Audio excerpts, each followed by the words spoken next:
Hey guys, this is part 10 of the story. In this story, our favorite blonde is the wielder of Resengan, who also happens to be the Six Path Sage's reincarnation. Don't forget to subscribe to the channel, like the video, and share with your friends. Now, let's begin. With Tsunade. Two women could be seen walking through the empty streets of the town.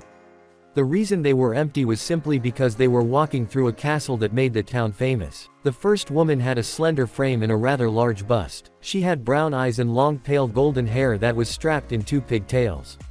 On her forehead she had a purple diamond tattoo. She was wearing a grass-green haori with the kanji for gamble written in black on the back, inside a red circle. Underneath she wears a gray, kimono-style blouse with no sleeves, held closed by a broad, dark bluish-gray obi that matches her pants. Her blouse is closed quite low, revealing her sizable cleavage. She wears open-toed sandals with high heels and red polish on both her fingernails and toenails. She also wears a soft pink lipstick. She was also wearing a necklace with a green stone, similar to an emerald. The other person was a fair-skinned woman of average height and slender build with black eyes and hair. Her hair is straight and shoulder length with bangs that cover her ears and frames her face. She was wearing a long bluish-black kimono with white trimmings, held closed by a white obi, and open-toed sandals with low heels. They were Senju Tsunade, Naruto's grandmother and a world-renowned medic, and her apprentice Kato Shizune. Suddenly the earth started shaking and the castle they were walking to visit exploded and came crashing down. As the dust started to clear, it showed that the castle was destroyed by a rather large snake with two people on top of his head. "I found you," Orochimaru said from the top of the snake's head. "Orochimaru," Tsunade said with her eyes widened. She hadn't seen her teammates in a very long time. It was approaching on 2 decades by now. "Long no time no see Orochimaru," Tsunade said. She knew that Orochimaru was missing Nin and as such was treating him wearily, especially since she knew exactly what he could do. "You are difficult to find," Orochimaru replied. "What do you want with me?" Tsunade asked, trying to get this over with. "You didn't come to talk about the past, did you?" Tsunade rhetorically asked. "Actually, I wanted to ask a small favor," Orochimaru said. "He doesn't look good. He looks like he's in constant pain." Tsunade thought as she observed Orochimaru taking particular attention to his arm, who was limp at his side with bandages around. "Tsunade-sama, you can already tell what we want," Kabuto said. "Find another one." "I've stopped performing medicine," Tsunade flatly replied. "You can see very well the extent of the injury." "There isn't another one," Kabuto explained. "That arm. That isn't a simple injury," Tsunade said, fishing for information. "A sealing technique. His arm isn't giving off chakra. As if it didn't even have chakra network," Tsunade analyzed. "What did you do to get that?" Tsunade asked. "Just something that happened when I attacked the leaf," Orochimaru said, and Tsunade's eyes widened. "You did what?" Tsunade asked, surprised. "Looks like Sensei did a number on you," Tsunade said, chuckling. "It wasn't Sensei. It was your pesky of a grandson," Orochimaru said, and both Tsunade and Shizune froze. "What grandson?" Tsunade said. "Don't tell me you didn't know," Orochimaru said, chuckling. Tsunade dashed forward and grabbed him by his clothes. "Answer me," Tsunade yelled, giving off so much killer intent that Kabuto was sweating slightly. "Exactly what I said. Your grandson did this to me," Orochimaru said. "But he's dead," Tsunade said, and even Orochimaru got confused. "He seemed very alive when he destroyed my chakra network," Orochimaru said, annoyed.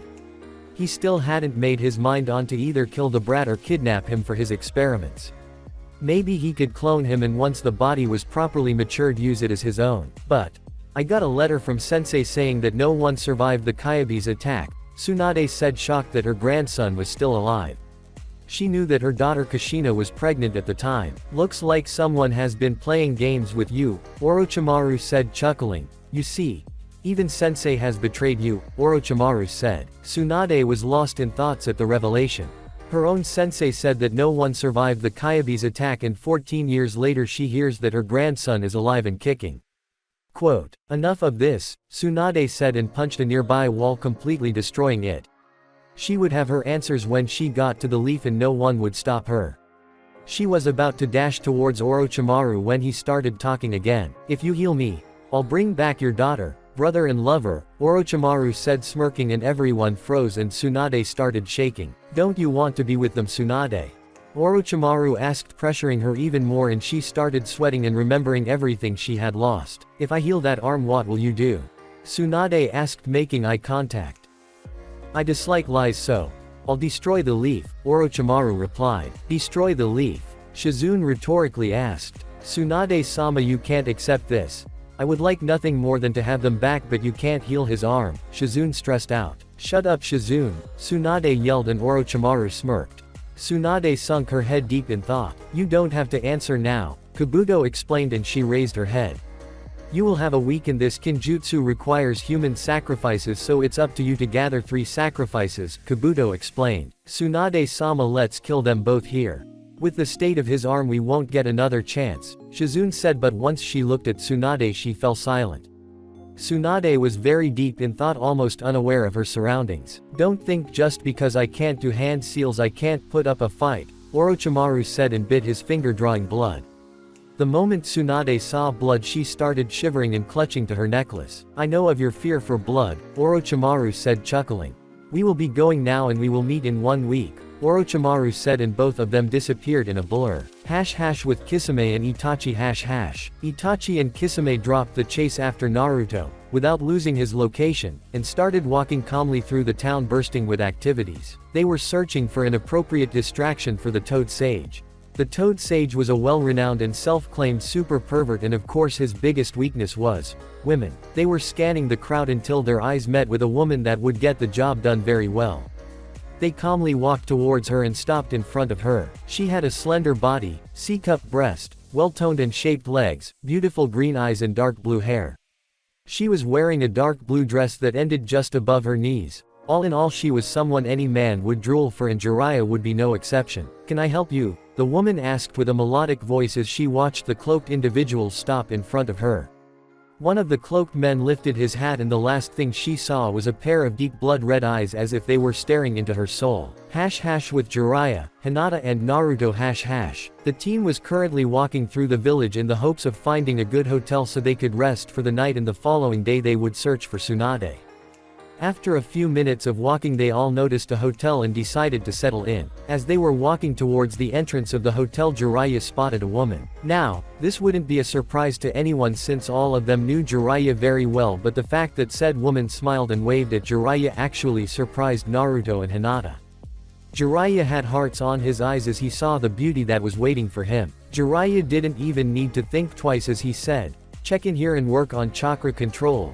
Jiraiya said and ran as if his life depended on him towards the woman who was waiting for him, with a small smile. Naruto just sweat dropped when he told him to work on chakra control. At least it wasn't that bad, since Naruto's chakra control still could be better. Let's settle in, Naruto said, and started walking into the hotel when he noticed that Hinata wasn't following him.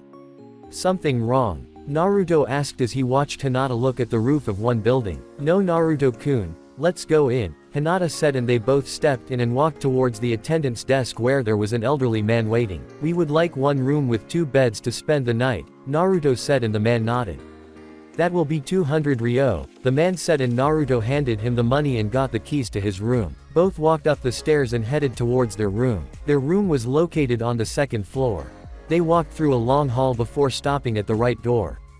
They opened it and walked in. It was a simple room with 2 beds, a couch, a table with chairs, a closet, and a small window aimed towards the town. Naruto immediately dropped his fan to the ground and plopped to the bed, while Hinata went to look through the window and watched the activity going around in the town. After a couple of minutes, Naruto sat up in the bed and got into lotus position and started meditating. He took long breaths and sensed his heart rate slow down. He channeled chakra to his ears and he could hear everything. The water dripping in the bathroom, a small fly buzzing around, and even Hinata's heart rate. He decided to expand his senses to see if he could locate Tsunade around town, but was surprised he didn't feel any Hirishin seals nearby, and he placed one in Hinata's ring. Naruto opened his eyes and looked towards Hinata, who was now sitting on the couch reading something. His eyes trailed towards her hands and noticed that she still had her fox ring on.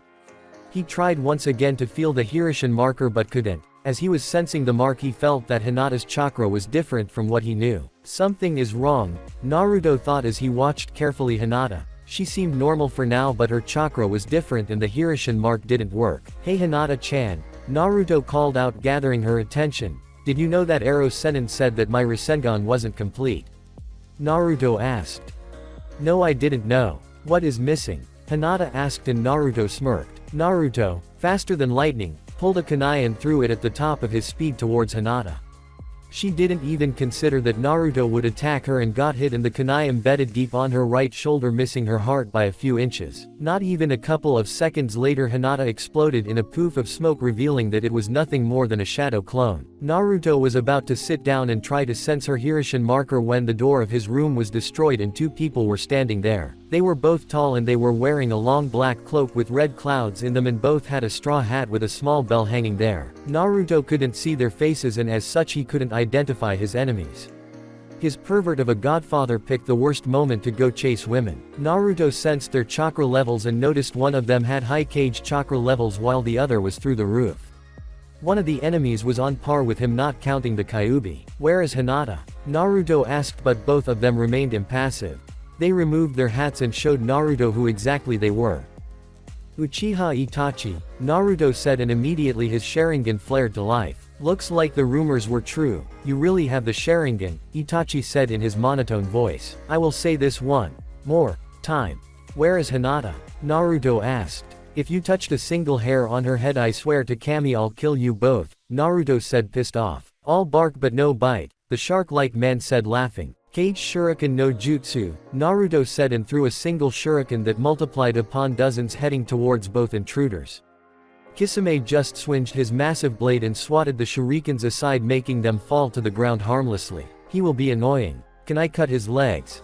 He won't need them, Kisame asked Itachi. Enough, Kisame, Itachi replied and turned to Naruto. Naruto-kun, as long you come peacefully with us, Hinata will not be harmed, Itachi said in his monotone voice. So you are with the Akatsuki, right? Naruto asked and both raised an eyebrow until it clicked in Itachi's mind. Jiraiya told you, didn't he? Itachi rhetorically asked. Yes he did, but enough of that. Where is she? Naruto asked. Now that would be telling, Kisame taunted. I had enough of this, Naruto said, formed a shadow clone. Find her. He ordered the clone that immediately dropped to the ground in the lotus stance, with the original not taking the eyes of both Akatsuki members. The clone extended his senses as far as he could to try locating Hinata's marker. A few seconds later he found it. I have her position, the clone replied and Naruto nodded. Itachi and Kisame both wondered what he meant when he said he had her position. Go rescue her, Naruto said, and the clone vanished in a flash of yellow light heading towards Hinata's marker. That was the Hirishin no Jutsu, Itachi said, God-smacked, and even Kisame raised an eyebrow. After all, the Hirishin technique was well known through the world and the legend that created it. You think I wouldn't take precautions?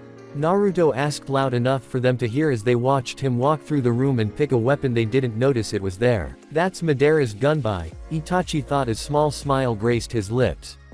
The kid was really full of surprises. Naruto channeled chakra to his storage seals and took a couple of three-pronged kunai. With lightning speed and precision he threw them towards the Akatsuki members.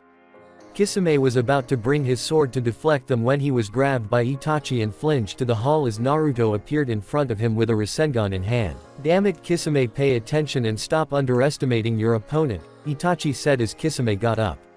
You remember what happened when you kidnapped Hinata, Itachi said, and Kisame pouted. According to Kisame, Hinata was a slippery bitch and she didn't go down without a fight. Hinata managed to land a few Juken strikes that would have crippled anyone else and kicked him where the sun doesn't shine, but thanks to his sword, Samahata, he managed to reopen his chakra points and heal any damage. Fine, Kisame replied, and both took a stance. The brat might not be that good, but the Hirishin technique wasn't to be underestimated, and apparently the brat knew the Resengan was well. Itachi activated his Sharingan and both Sharingan users locked eyes as if measuring the power beneath them. Itachi was surprised when he saw Naruto's chakra aura around him. He seemed to radiate a power, but in a calm way. His chakra seemed powerful and violent, but yet Naruto was calm and collected. Be careful, Kisame. His chakra levels are on par with yours, Itachi said, and Kisame laughed. Quote, finally a challenge, we might need to change the location if this escalates. Kisame said, snickering. He never knew someone that had as much chakra as him, and finding such opponent was always good. We can't prolong this fight or Jiraiya might sense his chakra, Itachi explained and locked eyes with Naruto. I'm sorry Naruto-kun, but this is where it ends, Itachi said, and Naruto got confused to what Itachi was taking about. Itachi talked as if his next move would ensure his victory. Naruto watched as Itachi closed his eyes and concentrated. The moment he opened, the ordinary three-tomoed Sharingan was replaced by a three-pointed shuriken. Tsukuyomi, Itachi said the moment his eyes opened. You are using those eyes too much, Itachi-san, Kisame said as Itachi caught Naruto in his Genjutsu. It was necessary. He knew how to use the Hirishin and was going to prove himself difficult to catch, Itachi explained. Tsukuyomi world .. Naruto's world shifted into another completely different. Naruto was now in an open field, but the sky was red in clouds and sun-deep black.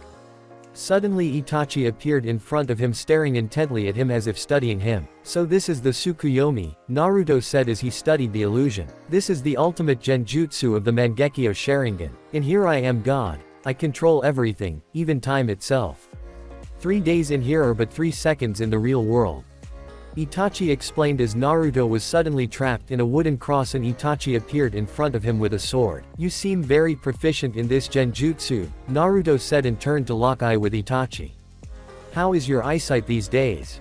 Naruto innocently asked and Itachi froze. He couldn't have. It's impossible.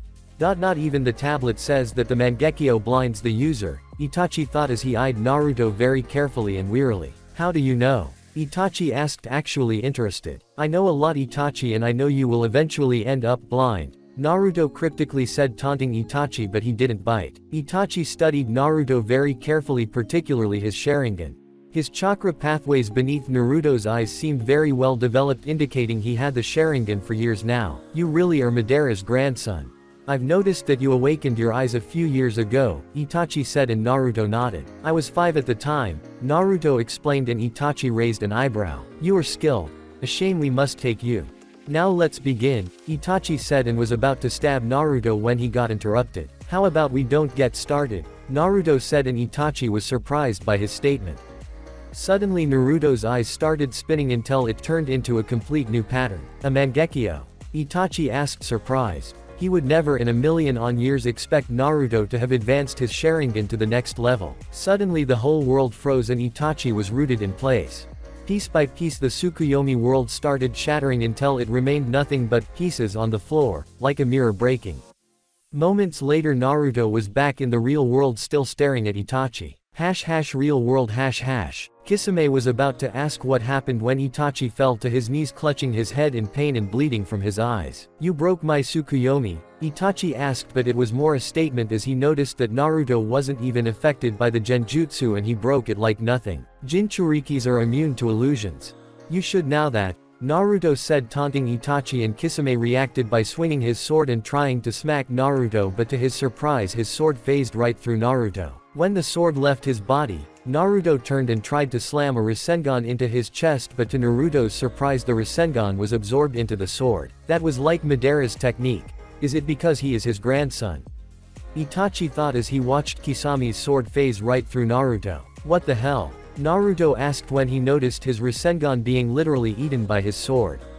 My sword absorbs chakra, ninjutsu is useless against me, Kisame said, laughing, and tried another swing, making Naruto jump back. Then taijutsu is the only thing left, Naruto thought and looked back at Itachi, who was still recovering from Naruto breaking his illusion.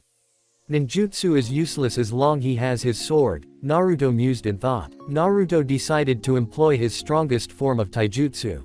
He channeled lightning chakra through his arms and legs to increment his strength and was using his Kamui to outmaneuver Kisame. Naruto jumped in the air and tried a spin kick, making Kisame tilt back slightly. Naruto allowed this opening and gave him an upward kick on his arm, removing the Samahata from his grasp. Naruto picked the sword by the hilt but was surprised when the sword's hilt expanded and shredded his hand's skin, making him drop the sword on the ground and clutch to his bleeding hand. Taking this advantage, Naruto was forced to duck under a kick. Kisame saw Naruto duck and, placing his hands on the ground for support, used his other leg to kick his shoulder and throw him back. Naruto used this opportunity and slipped an explosive tag in Kisame's chest without him noticing. Naruto was pushed back by the kick. He flipped mid-air and landed on the ground harmlessly. Kisame's was grinning like a madman until Naruto placed his right hand on the tiger sign and said, Kai, and the tag exploded, killing Kisame. Now for you, Naruto said as he walking towards Itachi, who was slowly regaining his footing from the pain he got. Naruto was about to attack him when he was kicked from behind and sent flying into the wall. Naruto shakily got up and wiped a bit of blood from his mouth. He had cracked a rib from that kick, but Kurama was already healing him. Thank God he had the fan on his back, otherwise that kick would have done a lot more damage. Naruto got up to see who was the author of said kick and noticed Kisame was grinning at him. "I know for sure you weren't a clone," Naruto said, surprised to see Kisame back to his feet like nothing had happened. "As long as I have chakra, my sword heals me for everything. I don't tire and I never fall," Kisame said, grinning. They are both dangerous opponents. If Itachi can use the Tsukuyomi, then he might be able to use those other two, Naruto thought. "Kisame, be careful. He has the Mangekyo as well," Itachi explained, and Kisame took notice to Naruto's new eyes. He grinned, happy to see that he would have a good fight. Up until now they all were doing lame missions without any worthy adversaries. Naruto was about to dash towards them when he received information from his clone. With Naruto's clone #. Naruto identified Hinata's marker and noticed she was about a mile from their current location. He pulled the marker and was teleported to Hinata's location. He arrived at some room with everything dark. He activated his Sharingan to scan his surroundings when he noticed Hinata tied to a chair, all beat up with blood dripping from her lips. Naruto quickly made his way towards her and gently lifted her head to notice she was barely awake, but at least she was alive. "Hinata, Hinata?" Naruto asked, gently shaking her from her slumber. "And Naruto-kun?" Hinata barely managed to ask. Her voice was slipping and she was in pain all over. "Don't worry, you are safe now," Naruto said, and warped her into his Sharingan dimension and placed her down on the floor since he didn't exactly have a bed on his dimension. "Kuchio's no jutsu," Naruto said, and in a poof of smoke Kagura appeared. "Kagura, hurry and help Hinata," Naruto quickly said, not even giving her time to realize where she was. Kagura immediately dropped next to Hinata and started doing a routine exam on her body. She was a bit bruised, but she didn't seem to have any external wounds. "Where are we?" Kagura asked. She looked at her surroundings and she was sitting on some metal cube. She looked around and there was nothing at the horizon but more cubes.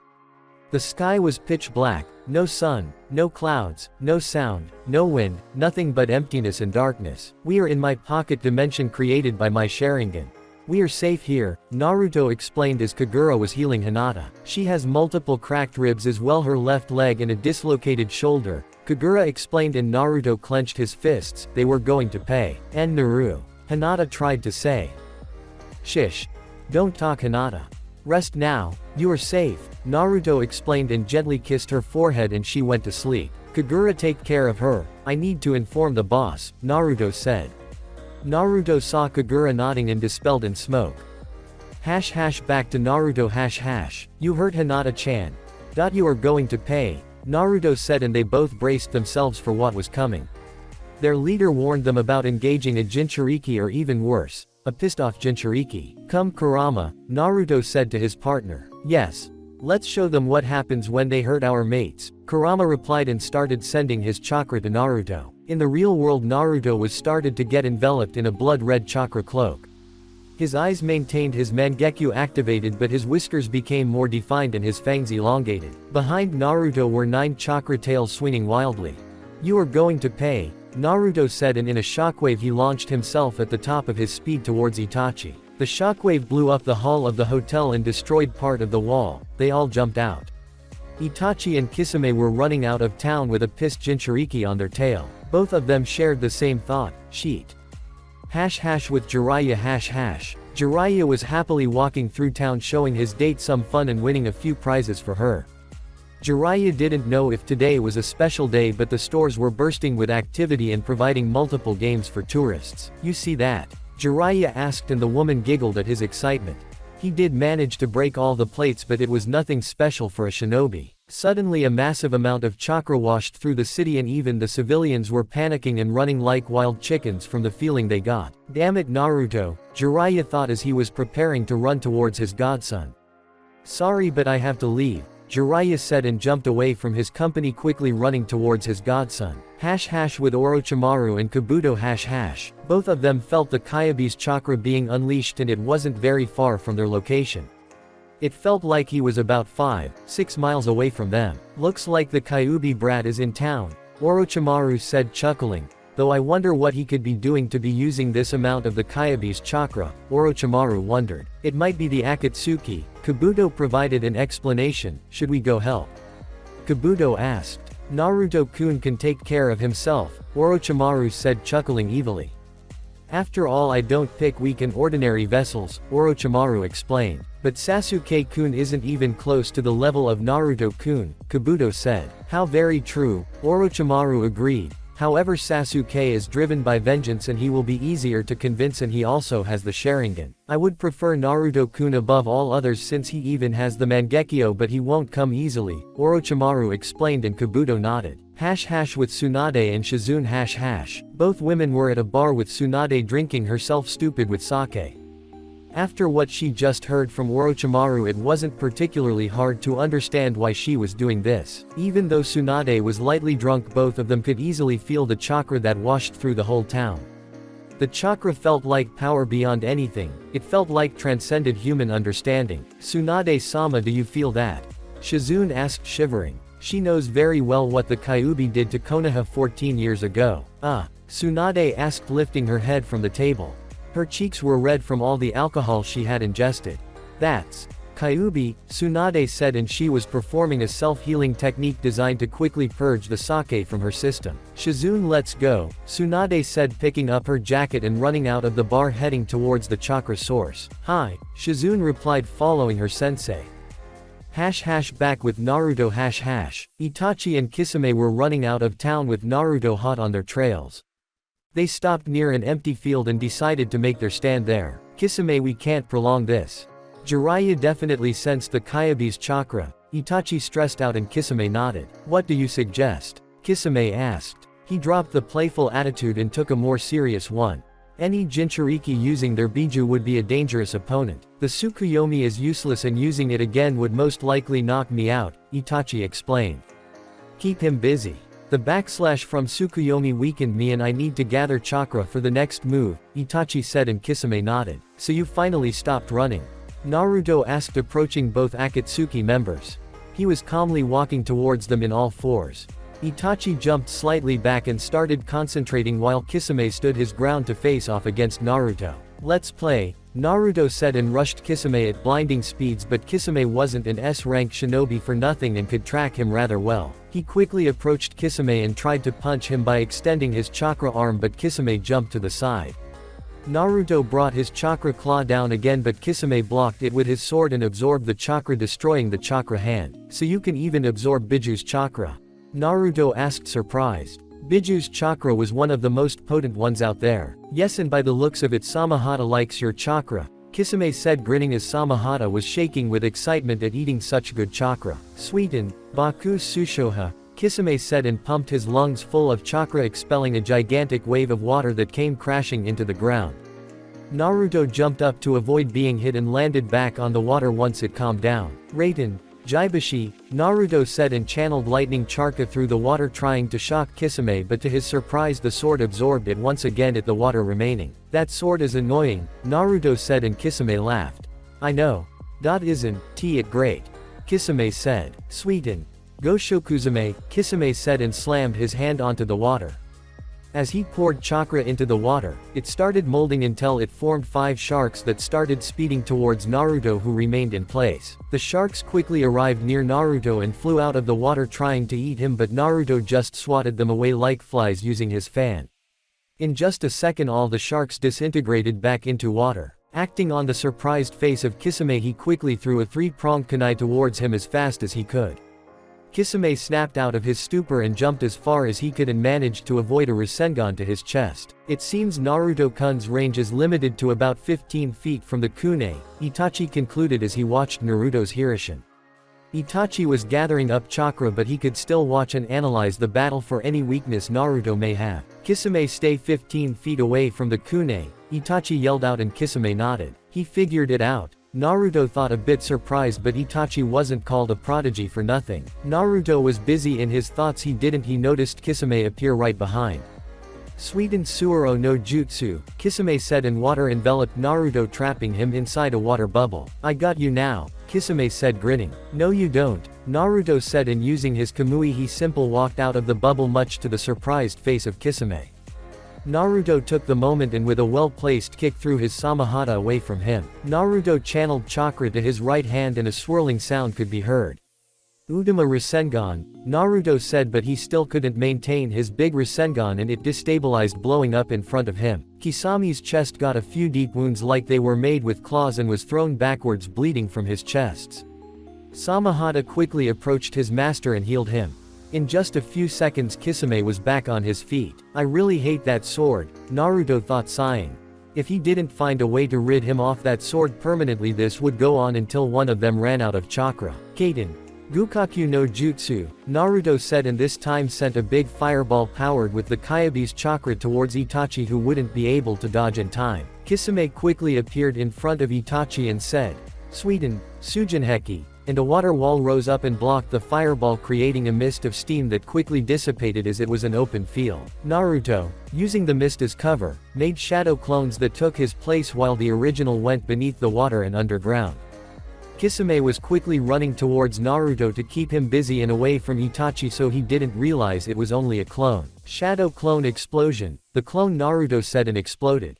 Kisame brought his sword in time and blocked the fire and jumped back to find Naruto, only to see him right in front of Itachi. The original Naruto quickly rose from the ground right in front of Itachi.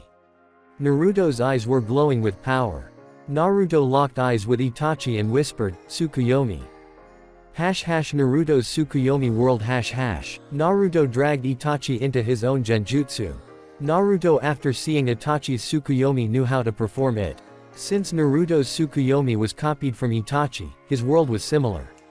The sky was red with sun and clouds being pitch black. "Welcome to my world. In here I'm God. I control everything, even time itself," Naruto said, smirking and taking a page from Itachi's book. "Very impressive, Naruto-kun, to be able to use this technique on your first try," Itachi said. "Thank you," Naruto said, and like Itachi he started stabbing Itachi with swords over and over, but Itachi didn't scream or wince once. "But," Itachi said, and Naruto focused on him. "You are still far away from mastering it," Itachi said, and the Tsukuyomi snapped like a twig and they were brought back to the real world. Real world. Naruto was brought forcefully to the real world and arrived just in time to duck under a swing from Samahata. However, the sword still grazed him and yanked a chunk of his chakra, forcing Naruto into a three-tailed state. "Damn! That sword can eat," Naruto thought as he looked towards Samahata, who seemed to grow in size quite a bit. "This is it, Naruto-kun," Itachi said, and his right eye started bleeding. "Amaterasu," Itachi said, and around Naruto, black flames appeared out of nowhere and started burning Naruto. Naruto was enveloped in the black flames and his three-tailed cloak proved useless against the heat and power of the flames. Naruto quickly activated his Kamui and walked out of the flames with his skin scorched. "What? He can even avoid the Amaterasu flames," Itachi said, astonished. He would never expect Naruto's Mangekyo powers to be this powerful. "It only proves that Madara is a real menace," Itachi thought. If Naruto is this powerful in such young age, he didn't even want to think what power Madara could have. Naruto took a couple of heavy breaths and recomposed himself. Kurama had already healed the scorched skin, so Naruto was good to go. Naruto looked carefully at the black flames and analyzed them as best he could. "So that's the Amaterasu," Naruto thought, and Kurama nodded as he had seen them before. "If I didn't have the Kamui I would resort to Fuinjutsu, but it would take time," Naruto pondered and thought. "So that's how they are created," Naruto thought to himself. "By making the particles vibrate to insane levels he summons intense flames, and, by making them absorb the radiation, it sustains the vibrations and makes their color black," Naruto concluded after looking very carefully at the flames. He would have to try this later, but it was time to end this. "Naruto, be careful. He may be able to use the Susanoo," Kurama warned him. Itachi had already used 2 of 3 powers of his eyes. "I will," Naruto replied as he watching them very carefully. Itachi looked like he was about to faint. Being a half-blood with a Mangekyo must be very taxing and painful. "The brat is tough," Kisame said. Kisame was relatively healthy and his chakra reserves weren't even winded much like Naruto. Itachi, on the other hand, was a mess. "Time to end this," Naruto said before coiling himself with his 3 tails around him. Naruto was enveloped in a blackish-purple barrier that blocked Kisame's view of Naruto. A second later the barrier exploded with a roar and their eyes widened to what they saw. It was Naruto, however it wasn't the one they knew. Naruto was now completely enveloped in the Kyubi's chakra as it became his own skin. His ears were bigger, his eyes were still blood red with the Mangekyo, and he had 4 tails in his back. This was his version 2 cloak and he looked like a miniature Kyubi. Ready? The Cubified? Naruto asked, smirking. You think you can scare us? Kisame rhetorically asked before flashing through hand seals and slamming his hands on the remaining water. Sweeten. Senshokuko, Kisame said, and from the water countless sharks emerged, all going towards our blonde. As the sharks were coming closer, Naruto simply raised his right hand paw and slammed it to the ground with huge force. A big shockwave emerged and vaporized all the sharks along with the water.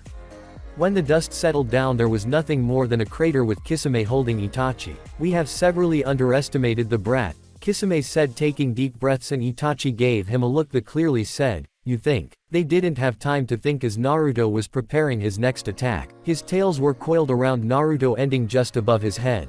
Blue and red chakra was seen floating in the air. Suddenly all the chakra started compressing until it formed a perfect sphere still hovering mid-air. Both Kisame and Itachi were watching very carefully just what he was about to do until he swallowed the chakra sphere. He ate it. Kisame asked out loud. Naruto had just eaten the ball when Jiraiya, Tsunade and Shizune arrived at the scene. Naruto, is that you in there? Jiraiya asked, but Naruto couldn't exactly speak right now. Jiraiya, what is happening? Tsunade asked to her teammate. She didn't have much experience in fighting Jinchurikis or using seals. Brace yourselves, Naruto managed to say before the ball exploded in his stomach, making him look like a hamster. From Naruto's mouth came smoke and it was clear that something was about to come out. Bijudama, Naruto said, and reddish ball of energy exploded from Naruto's mouth, going with tremendous speed towards both Akatsuki members.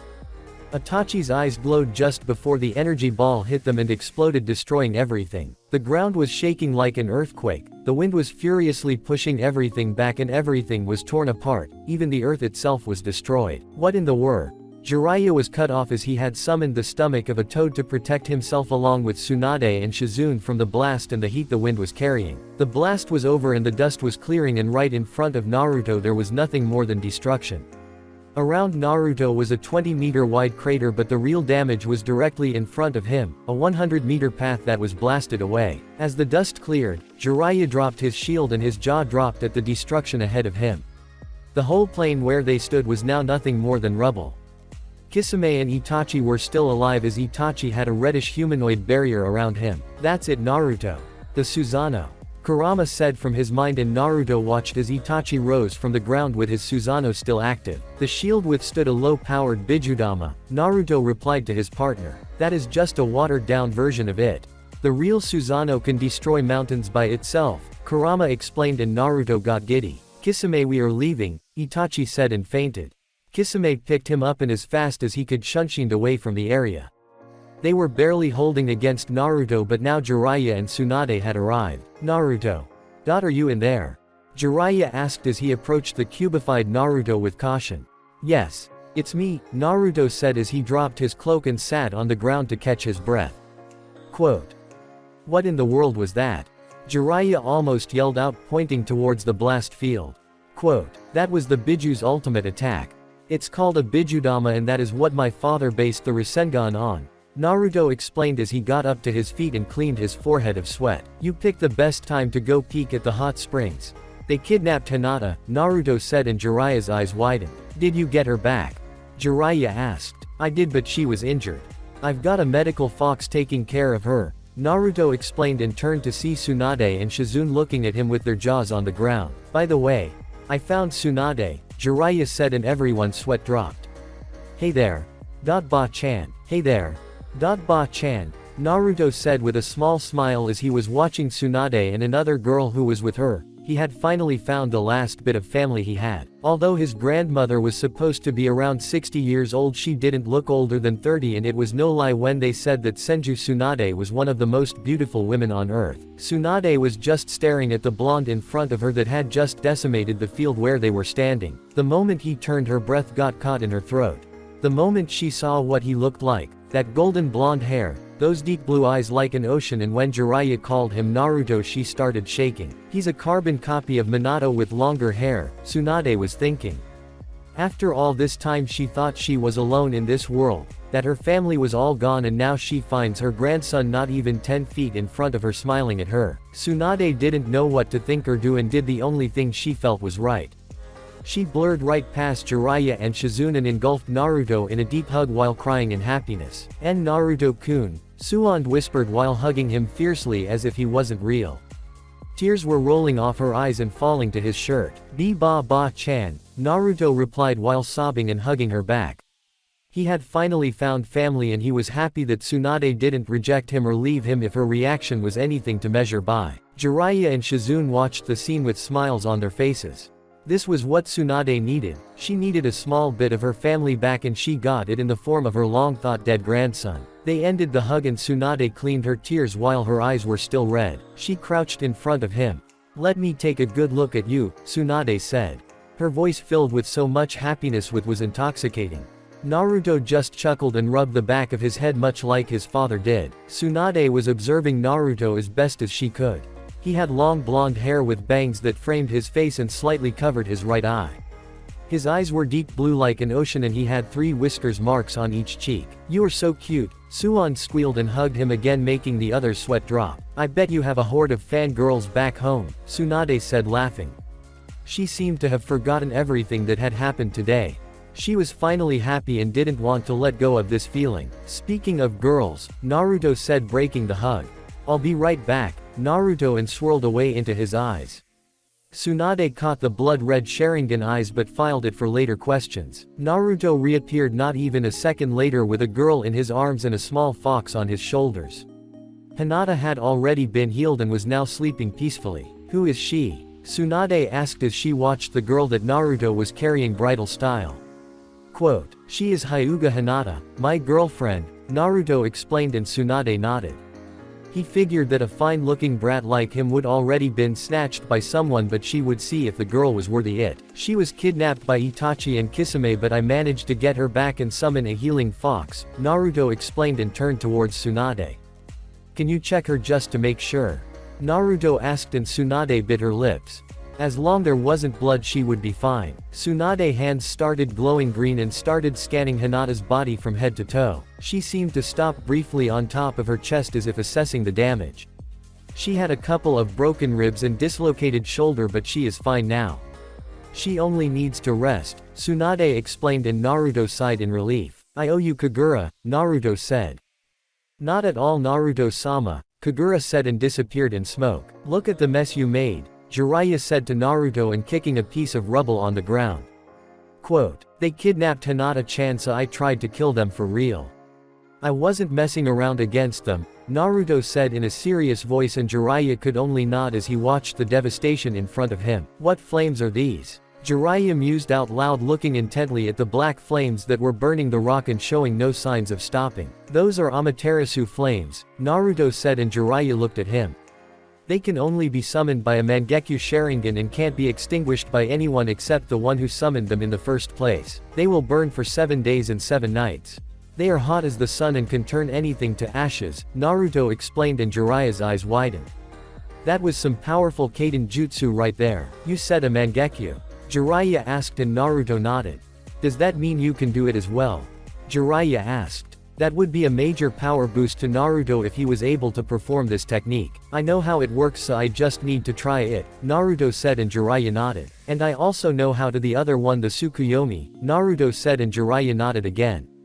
Naruto was becoming more and more powerful by the day and these 2 techniques he just gained would make him deadly against anyone. "So I wasn't seeing things when you warped away with some technique," Tsunade said towards Naruto. "How can you have the Sharingan?" "You are no Uchiha," Tsunade stated. "Actually I have Uchiha blood," Naruto said and Tsunade raised an eyebrow. "What do you know of my father's parents?" Naruto asked. "He is an orphan, he never knew his parents," Tsunade replied and Naruto smiled. "He never got tired of the people's faces when he told them about his grandfather." "That is not true," Naruto said grinning at her grandmother. "He knew very well who his father was and lived with him for the first 5 years of his life. Naruto said, and Tsunade concentrated on him. Don't leave me hanging. Tell me, Tsunade said, and Naruto picked the fan from this back and placed it on the ground, grabbing it by the hilt. Is that? Tsunade asked, and her eyes widened when she pieced everything together. My grandfather was Uchiha Madara, Naruto said, and laughed at her expression. She was gaping like a fish out of water, and Shizune was pale as a white sheet. This was his fan and he passed it on to my father, and now it belongs to me, Naruto explained. BBU but. Tsunade tried to say, but her voice wasn't quite reaching. Madara Jiji didn't die when he fought Hashirama Jiji and later on had a son and named him Namikaze Minato, Naruto explained. Who am I to doubt him? Tsunade thought to herself, chuckling. Until now she didn't even know Naruto was alive to begin with. How about we continue this at the hotel? Naruto suggested, and everyone nodded and left towards the hotel that Naruto had rented. Eros Senin, Naruto said, and got a tick mark from the old pervert and laughs from both women. I should warn you about the hotel, Naruto cryptically said. Back at the hotel The hotel itself was mostly fine if you don't count the chunk that was missing on the right side of the building. When Naruto entered his cloaked version and sped towards Itachi and Kisame, he unleashed a shockwave that tore down almost half the building. I hate Shinobi, the owner of the hotel was yelling through the streets while trying to clean up as best as he could. Not that a broom would help much against big chunks of rock and concrete. The owner turned around only to find the one responsible for said disaster calmly walking towards him. Youuu, the owner yelled towards the blonde, pointing at him. Look at this mess, the owner yelled. Don't worry, Naruto said, trying to calm the owner down. My godfather here will gladly pay for everything, Naruto and said, and Jiraiya's eyes widened. What? Jiraiya yelled out, grabbing Naruto by the collar of his shirt. Why should I pay? Jiraiya asked rhetorically. You were the one that blew up the hotel, Jiraiya explained. They found me and hurt Hinata because you decided to chase some tail, Naruto explained, and Jiraiya scoffed. Besides, I've seen your money book and this won't even scratch the surface, Naruto said, and Jiraiya got suspicious. How do you know that? Jiraiya asked. Always look underneath the underneath. Besides, my eyes see more than chakra, you know, Naruto said, grinning. So pay the man and let's find another place so Hinata-chan can rest properly, Naruto said, and Jiraiya reluctantly agreed. He went to his pockets only to find his wallet missing and in the hands of Tsunade, who was already negotiating with the hotel owner, making Jiraiya cry anime tears. Life is so unfair, Jiraiya thought, crying in his mind. Suddenly Naruto felt Hinata stir and looked down at her. It appeared all that noise around them woke up his sleeping beauty. She tiredly opened her eyes to find herself in the arms of Naruto. Hey there, sleepyhead, Naruto said, watching Hinata open her eyes and look at him. How are you feeling? Naruto asked. I'm good, Hinata said, and watched her surroundings. I think I can walk, Hinata said, and Naruto shook his head, denying. You just woke up, besides I like carrying you, Naruto said, and kissed her forehead, making her snuggle closer to him. Kawaii, Shizune yelled out. That's adorable, Shizune said, fawning over both of them like a fangirl. Jiraiya was scribbling furiously on his notebook, not even noticing Tsunade. If you use my grandson for your research, I'll remove the thing that makes you a man, Tsunade shouted to the heavens, and Jiraiya stiffened and quickly placed his notebook on his pockets. Have mercy, Jiraiya pleaded on his knees. Sorry. All out of mercy, Tsunade said, cracking her fingers and figuratively rolling up her sleeves. Scary, Naruto thought, watching his grandmother beat his godfather to a bloody pulp. Jiraiya was screaming and asking for her to stop, but she didn't even waver. Oh lord. The pain, Jiraiya thought. Naruto decided it was time to save his godfather from Tsunade's wrath. How about we go for dinner? Naruto asked, and Jiraiya sighed in relief when the onslaught stopped. Sounds good, Tsunade replied, and kicked Jiraiya one last time where the sun doesn't shine, making wince in pain and gently nurse his manly parts. All the time he was cursing the blondes around him. Restaurant. The group found a small restaurant that had a few tables open since the others were all full due to the massive amount of tourists around town. They were all seated in a small table with Shizune, Tsunade and Jiraiya in one side and Naruto and Hinata in the other. The menu was a few sardines with rice while Tsunade and Jiraiya were drinking sake. So brat, how is the life? Suand asked while sipping bit of sake. She wanted to know about her grandson's life since she wasn't there for the beginning of his life. It was rough in my early years, but I'm good now, Naruto said, and Tsunade raised an eyebrow. Rough. Tsunade wondered what he meant exactly. Actually, since the Chunin exams they stopped calling me demon and trying to kill. Naruto blurted out, only for Tsunade's face to twist into one of anger.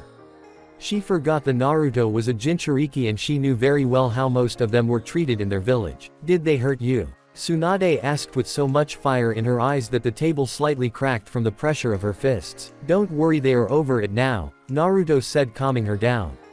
I showed them I had the Sharingan and that I belonged to the Senju clan and now they almost worship me, Naruto said, shaking his head. How could they be so superficial? Naruto was a demon one day and the next he was the prince of Konoha. But I hold no grudge against them, Naruto said. You do realize that once you make Chunin you will be able to take the clan seat and will be forced into CRA, right? Tsunade asked.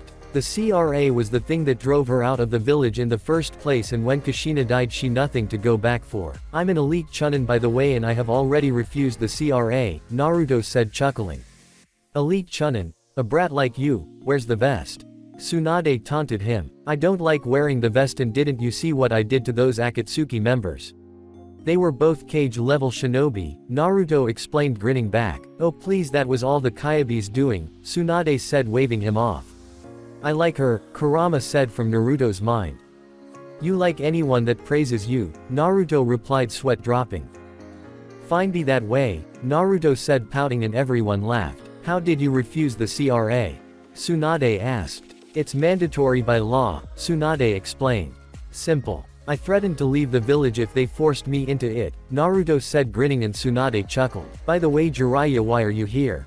Tsunade asked, and Jiraiya sighed as the might be a difficult conversation. Sensei has asked us to find you and tell you that you've been chosen for Godime Hokage, Jiraiya asked, and Tsunade sighed. The moment Jiraiya said Sensei wanted her to become Hokage she remembered what happened with Orochimaru.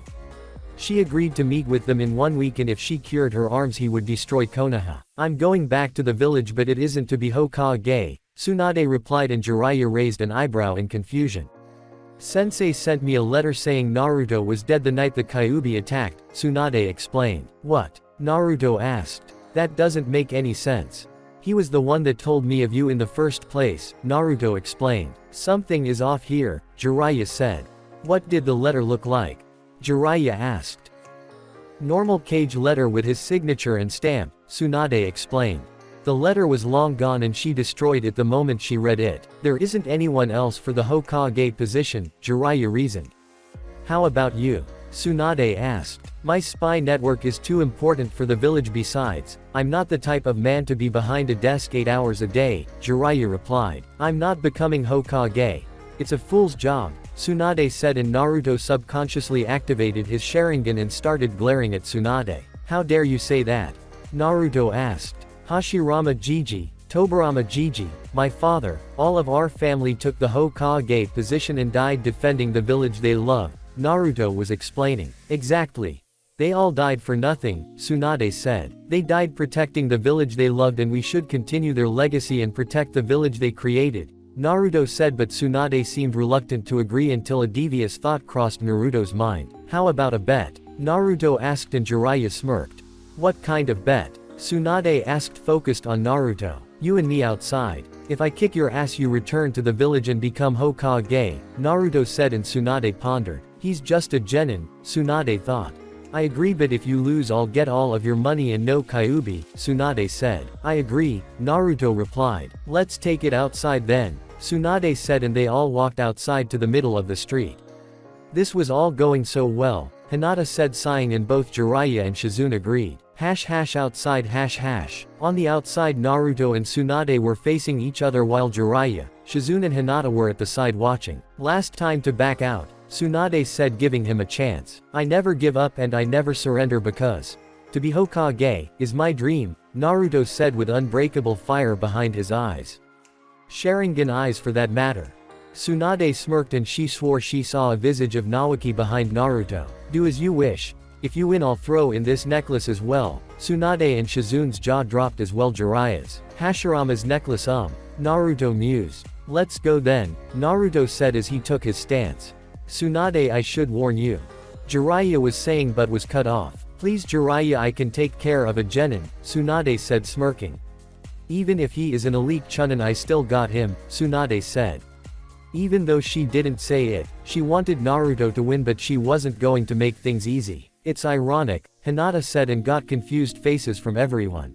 The descendants of Hashirama and Madara are facing each other again, Hinata said, and they chuckled. Very true, Jiraiya replied, and all of them focused on the fight.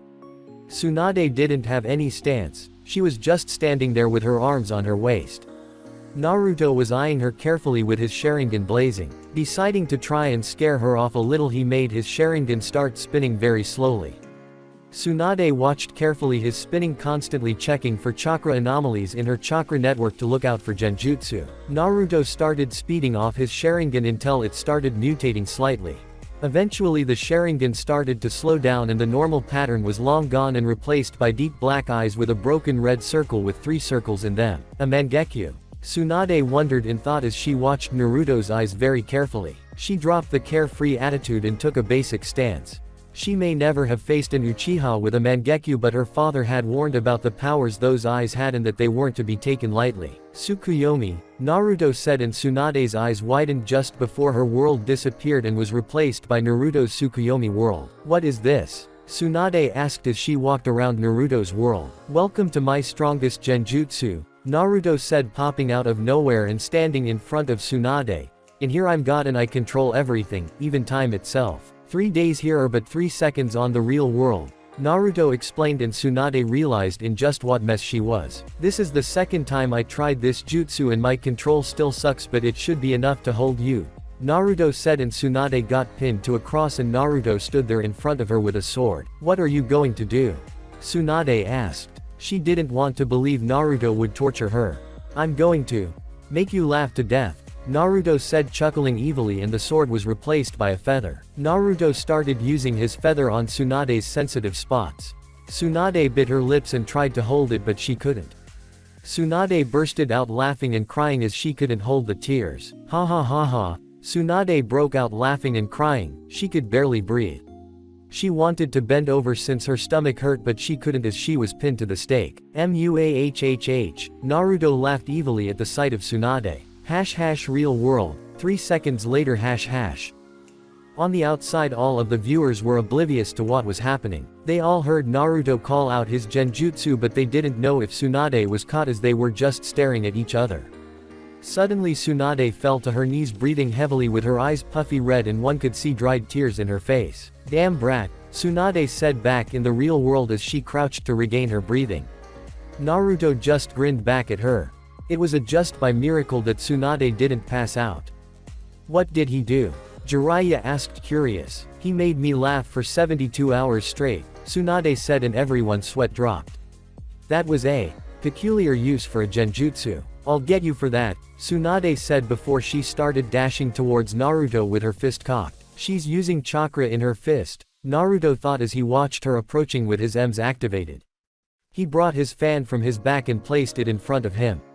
He grabbed the hilt with one hand and the other end with the other hand. That's not going to help, Tsunade, and slammed her fist hard into the fan.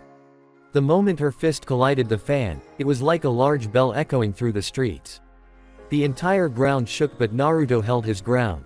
His fan didn't crack or waver. Tsunade was flabbergasted that the fan was still in one piece. She didn't even put a dent in that thing.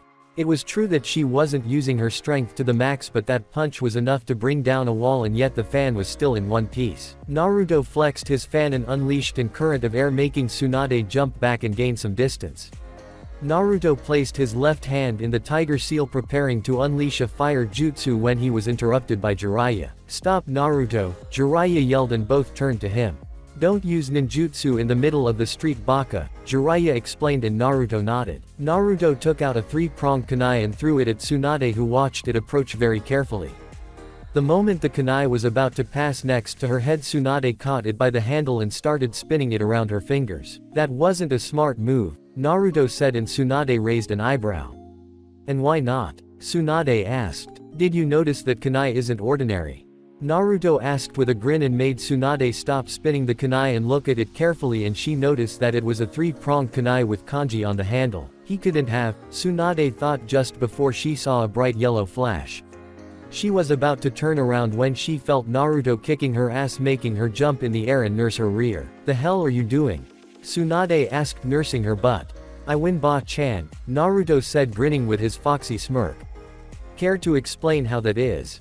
Tsunade asked. I said I would win if I kicked your ass, and I did just that, Naruto said, grinning, and started laughing at the faces of everyone when the realization hit them all. You tricked me, Tsunade said, shaking her head. She couldn't win a damn bet to save her life.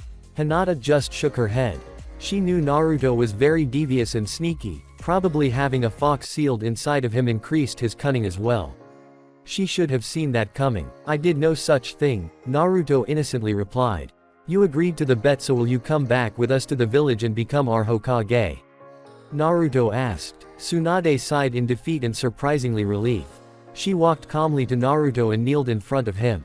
She undid her necklace and wrapped it around Naruto's neck, kissing his forehead. Become a great Hokage like your Ba-chan, Tsunade said, placing her hand above his necklace and his heart. Naruto just smiled and hugged her. I'm glad it all worked out for the best, Jiraiya said, and turned to Tsunade. Do I get a kiss or perhaps a hug? Jiraiya asked, wiggling his eyebrows, and proceeded to be buried by Tsunade in her fists.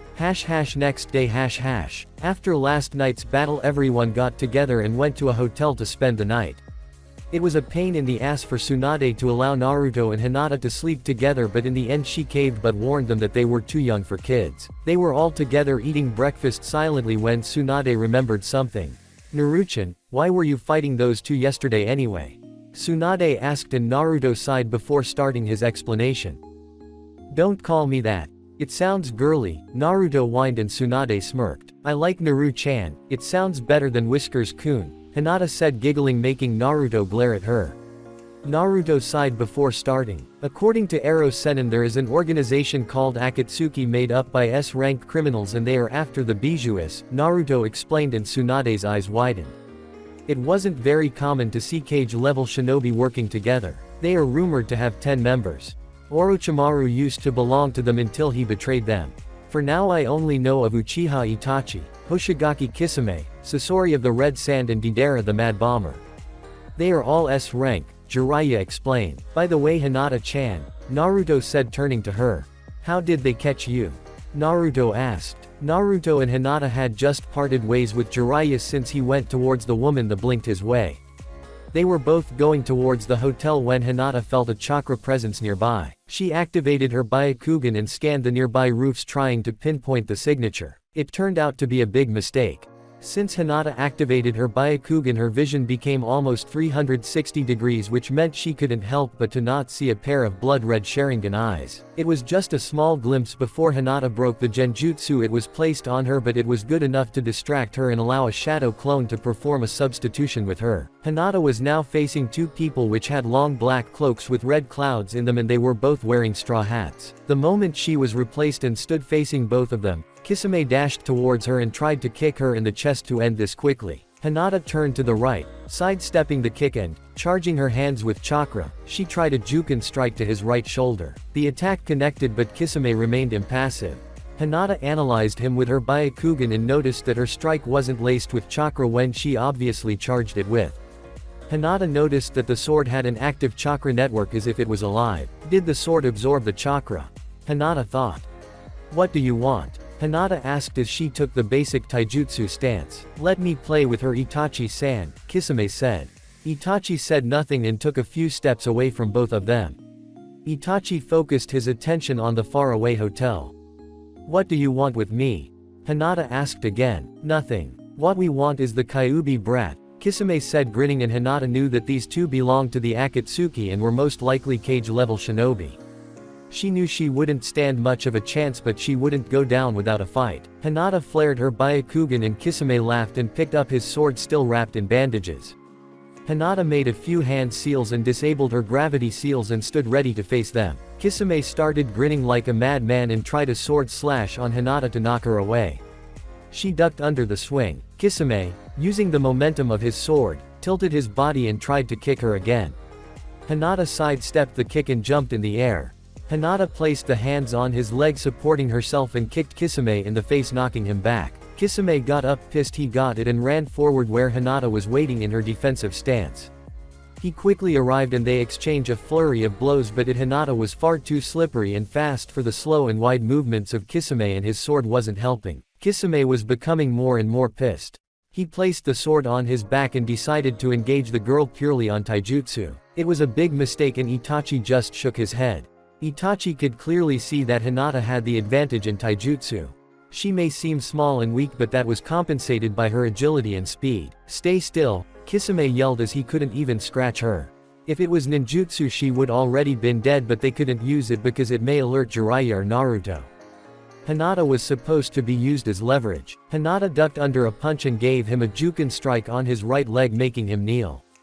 Kisame tried a right hook and Hinata caught it with her left hand and gave him a Juken strike right to his hearth, destroying his hearth. "Bitch," Kisame said and shakily placed his hands on the sword to get healed. Hinata heard the comment and kicked him where the sun doesn't shine, making Kisame's eyes pop out of his sockets. Even Itachi cringed and shivered when he saw that. Hinata felt a presence behind and turned just to see Itachi give a kick to her shoulder. She got hit and the force of the kick made her turn towards Kisame, who had his sword ready, and slammed it against Hinata, making her fly into the ground. She crashed and was instantly knocked out. "She was a slippery bitch," Kisame said, huffing at her. "I'm tired of telling you to not underestimate your enemies. But you decided to engage in taijutsu against a Hyuga," Itachi said, sighing. "You do realize that if you didn't have that sword, you would have died, right?" Itachi asked and Kisame scoffed. "Look at her, she's all small and skinny. It looks like she might break at any time," Kisame said, pointing at her. "Deception is a ninja's greatest weapon. She may look frail but her skill is at least elite Junin level, bordering Kage level," Itachi said, and he remembered the battle with his Sharingan. "Give it a couple of years and she will become a force to be reckoned with in taijutsu," Itachi explained. "Fine, I get it. Let's just get the brat, he can't be much more difficult than her," Kisame said, and towards Hinata, to pick her up, and then heads towards Naruto. "Damn those two," Naruto said, clenching his fists. "Next time they will die," Naruto said. "It was my fault, Naruto-kun. I got caught in the first place and then ignored Itachi thinking he wouldn't interfere," Hinata explained, sighing. "Tsunade-sama," Hinata called out, and she focused on her. "Could you train me in the medical arts? I always wanted to become a combat medic," Hinata asked. She always had an interest in poisons, antidotes and medicine. "I'm surprised to see a Hyuga ask," Tsunade replied, surprised. "I've tried many times in the past to have Hyugas as medics due to the Byakugan, but the Hyuga clan couldn't lower itself to practice medicine," Tsunade said, scoffing. "Are you sure Hiyashi will allow it?" Tsunade asked, and Hinata shifted uncomfortably. "I don't belong to the Hyuga clan anymore," Hinata replied. "What do you mean?" Tsunade asked, confused, thinking she didn't hear her right. "My father deemed too weak to be the heiress of the clan, so he branded me with the caged bird seal and disowned me from the clan when I was 8 years old. I've been living with Naruto-kun ever since. That is why we are so comfortable sleeping together," Hinata explained, and Tsunade got pissed. That wasn't the Leaf Village her father had created. They treated Jinchuriki like garbage and left their own children to fend to themselves. She never liked the Hyugas, but this had just hit a new low. "You don't have the seal," Tsunade said as she watched her forehead. "Naruto-kun managed to remove it," Hinata replied, and Tsunade raised an eyebrow. "So the brat was a seal master. He was just full of surprises." "I will train you, Hinata," Tsunade said, and Hinata nodded, thanking her. "I need to talk to you about something," Tsunade said, and they all stopped eating and focused on her. "I'm supposed to meet with Orochimaru in 6 days," Tsunade said, and silence reigned at the table. "I suppose he wants you to heal him for what I've done to him," Naruto said. It was the only logical outcome as to why Orochimaru would search for Tsunade now of all times. "That's right. I agreed to meet with him in 6 days so we can end him there once and for all," Tsunade said, and Naruto got curious. "Why did you agree to meet with him at a later date?" Naruto asked, and Shizune looked carefully at Tsunade. "He said that he would bring back Dan, Naoki and Kushina if healed him," Tsunade said, and no one said anything. "He had already brought back my mother when we fought against him during the invasion," Naruto said. Aye, Naruto started but stopped to think if it would be a good idea. "I can allow you to see them one last time," Naruto said, and Tsunade froze. "Naruto.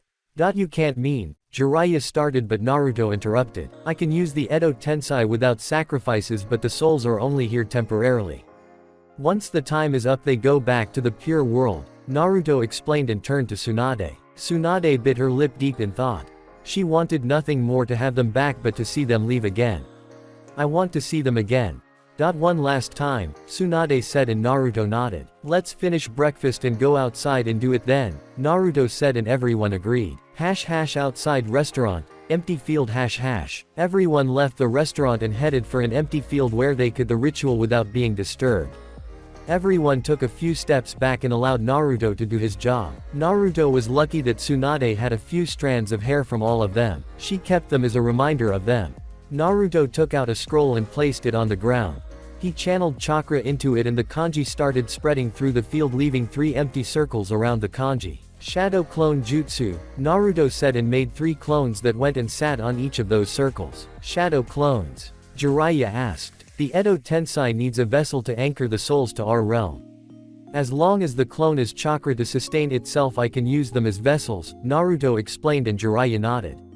It made sense. Tiger right pointing arrow, snake right pointing arrow, dog right pointing arrow, dragon. Naruto went through the hands, seal's hand clapped his hands together. Kuchiyos. Edo Tensei, Naruto said and the clones started to become covered by leaves until they took the form of someone else. The first person was a man. He had long, pale blue hair that reached his back and dark green eyes. He wore the standard Konoha shinobi outfit of that time, complete with forehead protector and the pocketless flak jacket. He was Kato Dan, Tsunade's lover and Naruto's maternal grandfather. The second person was also a young man. He had short light brown hair, green-gray eyes and distinct blushes on his cheeks. For attire, he wore a dark teal poncho top and light green pants. He was Senju Nawaki, Tsunade's younger brother. The third one was a woman. She had waist-length fiery red hair and blue eyes. She was wearing dark anbu pants and black anbu chest plate. She was Senju Kushina, Tsunade's daughter and Naruto's mother. Where am I? Nawaki asked. The last thing he remembered was running through an empty field and then a loud explosion followed by darkness. Kushina, Nawaki, Dan, Tsunade said looking at the 3 people that Naruto summoned back from the dead. You haven't changed a bit. Tsunade-chan, Dan said as he looked around. Kushi-chan, is that you? Dan asked the beautiful red-haired girl next to him. Yes, Tu-san. It's good to see you again, Kushina said and looked around to find Naruto, Tsunade, Jiraiya and some girl she didn't know. So, hello, Naruto said scratching the back of head and everyone focused on him. I've temporarily brought you back so Tsunade could say proper goodbye. You will be able to be here for around a day, Naruto explained and everyone nodded. Naruto-kun? Kushina asked. Yes, Ka-san, Naruto replied. Ka-san? Dan asked eyeing the blonde carefully. Then that would make me your grandfather. It's nice to meet you, Dan said. You too, grandfather, Naruto replied and looked to his left to see Nawaki talking to Tsunade who was hugging him and crying. This is Hyuga Hinata, my girlfriend, Naruto said introducing Hinata to his mother. Girlfriend Kushina asked in a teasing tone making them both blush deep red. How did that happen? Kushina asked wanting all the juicy details.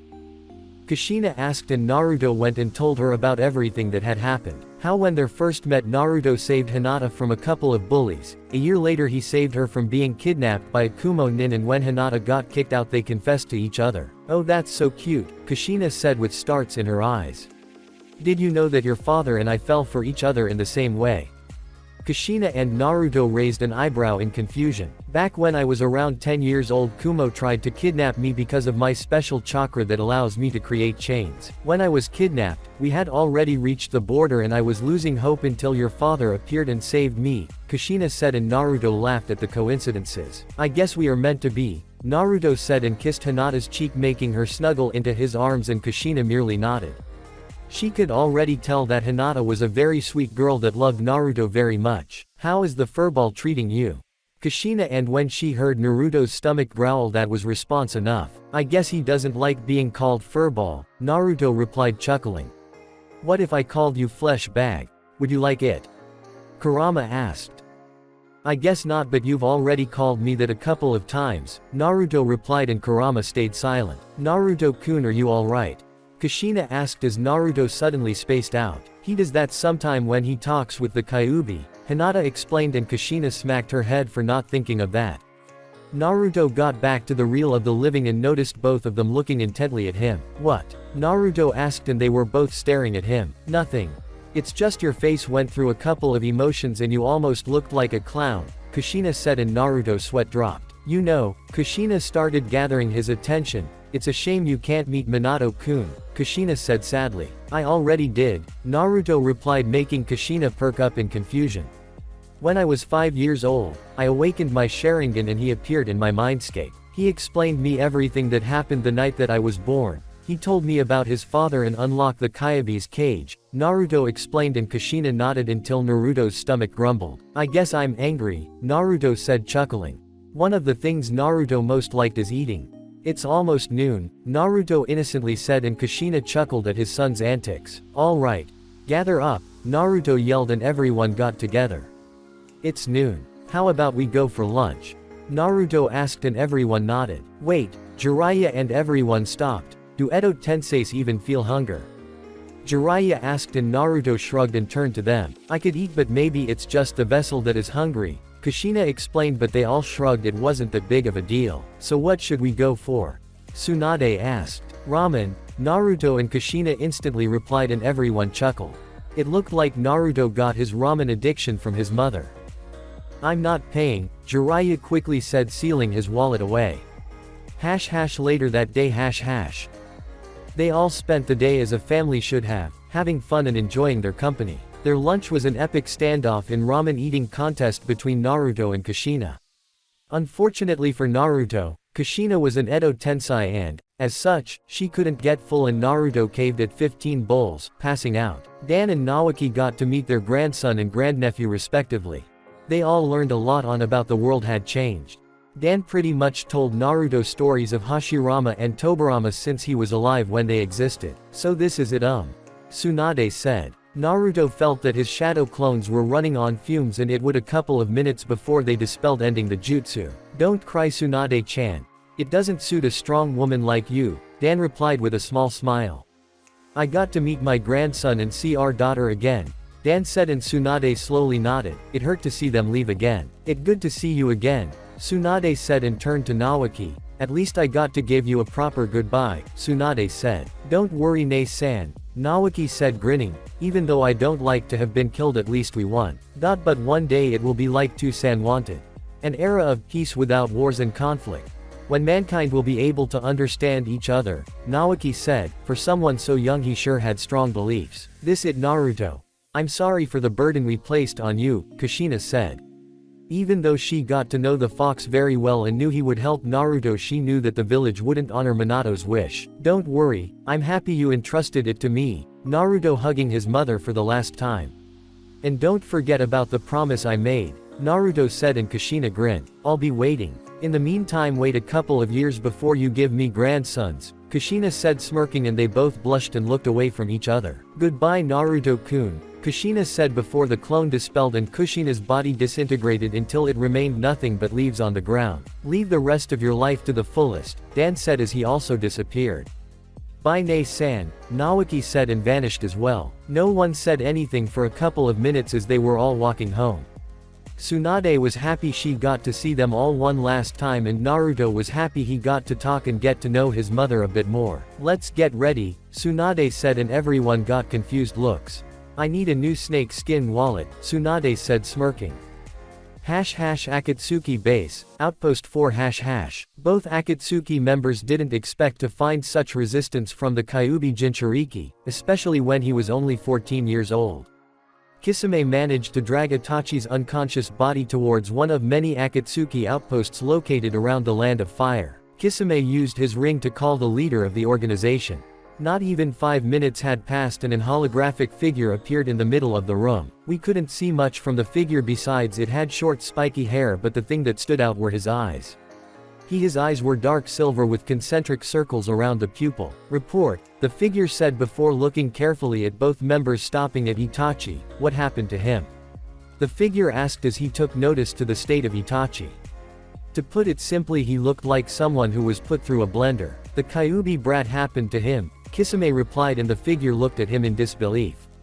You mean to tell me a 14-year-old knocked out Itachi? The figure asked. We were severely outgunned. Our spies told us that he was the loudmouthed dead last, but it was far from the truth, Kisame said. Explain, the figure said. For starts, the Kyubi brat has, not only the Sharingan, but also the next level, the Mangekyo Sharingan, Kisame said. What? The figure asked.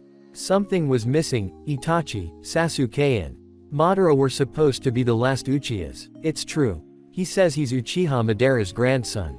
He broke Itachi's Tsukuyomi like nothing and the Amaterasu flames did nothing against him, Kisame explained. Madara's grandson. Why didn't he tell me? The figure thought. Something here wasn't right. I see. What else can you tell me? The figure asked. He has some strange power that allows physical attacks to go through him as if he was a ghost, Kisame explained. The figure raised an eyebrow. Intangibility. Like Madara's power, the figure thought. The Kyubi brat was becoming more trouble than he first thought. Anything else? The figure asked. Oh yeah. He can use the Kyubi's power without losing control. He went to Four Tails and that was sufficient to force Itachi to use his Susanoo, Kisame said. That is a problem, the figure replied. But no matter, your job was only recon. You did a good job, the figure said and was about to leave when Itachi was the one who interrupted him. Are we to leave him alone for 3 years? Itachi asked. We don't know what level he might achieve with 3 more years seeing the level he is right now, Itachi said. Naruto was already very powerful and leaving him alone for 3 years to master the Mangekyo might not be the best move. If it comes to that, I'll take him down myself, the figure said and was about to leave until he said one last thing. After all, no one can stand against a god. Iwagakure Iwagakure no Sato or the Hidden Stone Village is one of the great 5 shinobi nations. Their leader is called Tsuchikage or Earth Shadow and their current one is Onoki. Onoki is a very short old man with a triangular beard and a mustache that has angular corners, a big red nose and thick eyebrows. The top of his head is completely bald, although, he has long white hair on the lower half of his head which is styled in a traditional Chonmage haircut, the back of which is tied with a yellow ribbon into a topknot. He wears a green and yellow coat with a red collar. Underneath he wears the traditional Iwagakure outfit consistent of a light green version of Iwagakure's flak jacket and mesh armor. He however has both his sleeves of his shirt, but kept the single lapel on his right side. Along with this he wears sandals. The Stone Village is well known for the rock-hard attitude and extreme loyalty of their shinobi. Once their leader issues an order they will follow it blindly even if it costs their lives. The standard attire for shinobi from this village consists of red outfit, which can have sleeves, a lapel which is usually found on the side without a sleeve and a brown flak jacket. They also tend to wear mesh armor around their ankles. Iwagakure ninjas seem to specialize in earth release techniques. Speaking of the village itself, it's located in the midst of some rocky mountains. These mountains provide natural defenses making the village a stronghold. Unlike Konoha, the houses are built completely out of stone instead of wood making them more durable and resistant in case of attack. Currently we find the Tsuchikage in his office navigating the maze of paperwork that seems to plague every cage. His office is located in the biggest structure on the village which all of them are cone-shaped. Curse this damn paperwork, the Tsuchikage said cursing this paperwork with all his might. He was half tempted to vaporize everything around him, which wouldn't be too hard. Why it wouldn't be too hard is very simple. The Tsuchikage is the last known wielder of the dust release.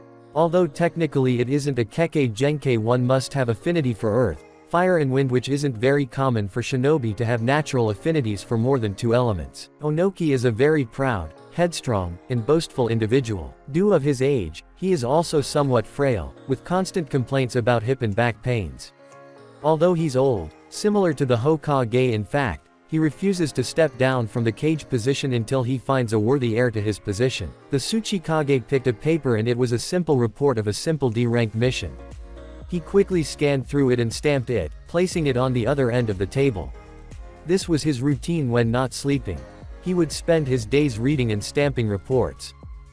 He was broken from his work by a knock of the door. Come in, Onoki said. The door opened and a man entered. He was wearing the standard Iwa attire with the exception that the red shirt went all the up to his chin. He had black eyes with brown hair stylized with a small ponytail. Good morning Tsuchikage-sama, the man said, greeting his leader and kneeling in front of him. Quote, Masato. Need something? Onoki asked. Masato was in fact the village's spy master. The spy master's job, like the name states, it's to keep tabs on the other villages and other information that might seem relevant to his village's safety and welfare. Yes Tsuchikage-sama, Masato replied standing up. We received a letter from the sand addressed directly to you and came in their fastest carrier, and also we heard of something interesting in Konoha," Masato explained, handing the letter over to the Tsuchikage. The letter had already been scanned to make sure it wasn't an explosive tag or other trap. "Tsuchikage Dono. We are sending this message in our fastest carrier as the situation is very strenuous to us and we would like a reply as fast as possible. 5 days ago our village allied itself with the Sound Village and launched an invasion against Konoha. The invasion didn't go as planned and we, along with the Sound, were defeated. It appears the Konoha had somehow found about the invasion prior to it and was able to prepare. We have severely underestimated their power and we placed faith on someone of questionable integrity, a mistake on our part. According to our reports, Konoha's Jinchuriki was responsible for defeating the fully released Shukaku but also killed our Kage along with 200 of our own. A more detailed report is attached to the letter. We took a crippling blow to our forces and as such we would propose an alliance with your village as it holds no love for Konoha. This would be a complete alliance, meaning more commercial routes and agreements and of course military help if needed. We have also dispatched a letter to the Earth Daimyo explaining the situation as the Wind Daimyo is agreed with an alliance should you accept. Yours faithfully, Suna Council. The Tsuchikage read the letter a couple of times so he wouldn't miss anything. So they let themselves be guided by Orochimaru. Fools, Onoki thought. Placing your trust on a Nukenin is hardly ever a good idea and Orochimaru didn't exactly have the best reputation. Judging from the letter they must fear a possible invasion if they are requesting an alliance with us of all people, Onoki mused and thought. Iwa much like Kuma were independent and they didn't particularly like alliances. Interesting, Onoki thought out loud. Sir, Masato said. The Sand wants an alliance with us, Onoki said, but Masato didn't seem particularly surprised. You don't seem surprised, Onoki stated. I've heard some very interesting news from our spies in Konoha but I was going to inform you after you had read the letter, Masato stated. Do you have the reports? Onoki asked and Masato nodded, handing them the reports of their invasion based on the survivors. Onoki quickly read through the invasion reports and it was basic stuff on how Suna got their asses handed to them and they ran with their tails between their legs. He kept on reading until he found the part on Konoha's Jinchuriki, someone named Uzumaki Naruto. Apparently the Jinchuriki was nothing more than a brat of 14 years old. And yet this genin managed to kill a fifth of the Suna's forces with a single jutsu. He had displayed high level of ninjutsu and fuinjutsu. It seems that Konoha still bets on that, Onoki thought as he continued on reading the letter until he found a picture of said Jinchuriki. His eyes widened and his blood ran cold when he saw what the Jinchuriki looked like. He still couldn't forget those cold blue eyes and that spiky golden hair. He felt as if he was staring at the Nami-Kais once again. It can't be, Onoki thought. How he despised the Nami-Kais. Minato was the reason Konoha won the Third Shinobi War by slaughtering 1,000 of their shinobi in just a couple of seconds. And now Onoki was staring at some kid who looked just like him except he had longer hair and whiskers marks on his face, but the similarities were too much to ignore. Masato, Onoki said, getting his attention. What news have you heard from Konoha? Onoki quickly asked to see if he had anything on this Naruto. Apparently Konoha has a Senju heir which is none other than the Jinchuriki Naruto, Masato explained, but the kicker is that this Naruto is the son of Nami-Kai's Minato, the Yellow Flash, Masato stated, confirming Onoki's biggest fears. So the bastard sealed the Kyubi inside his own son, Onoki said. Nami-Kais had reproduced and unleashed another Yellow Flash upon this world. Onoki would have his revenge. He would avenge his son's death by the Yellow Flash by killing his son in return. But there's more, Masato said, and Onoki focused on him. Senju Naruto, the son of Nami-Kai's Naruto, is apparently the grandson of Uchiha Madara, which would mean that the Nami-Kais was Madara's son. Onoki finished by him in a disbelieving tone and Masato nodded. Onoki also despised Madara, sometimes even more than the Yellow Flash. When he was younger and they had just signed a treaty with Konoha, Madara had the goal of stating that Iwa was nothing more than Konoha's slaves. It seemed as Iwa had a very grim past with those of Uchiha blood. After all, Iwa wanted Madara dead and they got that, and then Nami-Kais appears as if to finish his father's job of killing Iwa shinobi. To think the Nami-Kais would be Madara's son, Onoki said, gritting his teeth. However, I do find it strange that no one ever knew of his Sharingan, Onoki mused out loud. The son of the most powerful Uchiha to ever live would without a doubt awaken his Sharingan, but they never knew of it. In fact, they didn't know of the Namikaze's parents until 14 years after his death. It seems Konoha has a Namikaze heir. But they stacked all their cards into one person. He's both the last Senju, is Tsunade's past reproducing age, and the last Namikaze, Onoki thought as he rubbed his beard. Or Uchiha, I should say, Onoki corrected. What are we going to do regarding Suna and the Namikaze bastard? Masato asked. He too, along with all of Iwa, had no love towards Minato, and finding out he was the son of Uchiha Madara didn't exactly help. We can't do any direct actions against the Yellow Flash's brat right now, as it would raise too much attention. Let it get down a bit before, Onoki explained. The world had just been informed of a Namikaze heir, and trying to kill him right now would raise too much suspicion towards Iwa, so it could wait. Regarding Suna, I'm tempted to accept their alliance, Onoki said. What are your thoughts? Onoki asked Masato. Unlike Konoha or Suna, Iwa has a full dictatorship with Onoki holding all the power. But even then he would seek out advice on his most trusted shinobi. I think we should accept. We have nothing to lose, and I've heard that Konoha doesn't intend to attack them, so this must be just some guarantee against Kumo since Kiri is still in war, Masato explained. I concur with your assessment, Onoki agreed and quickly wrote a reply to Suna's request.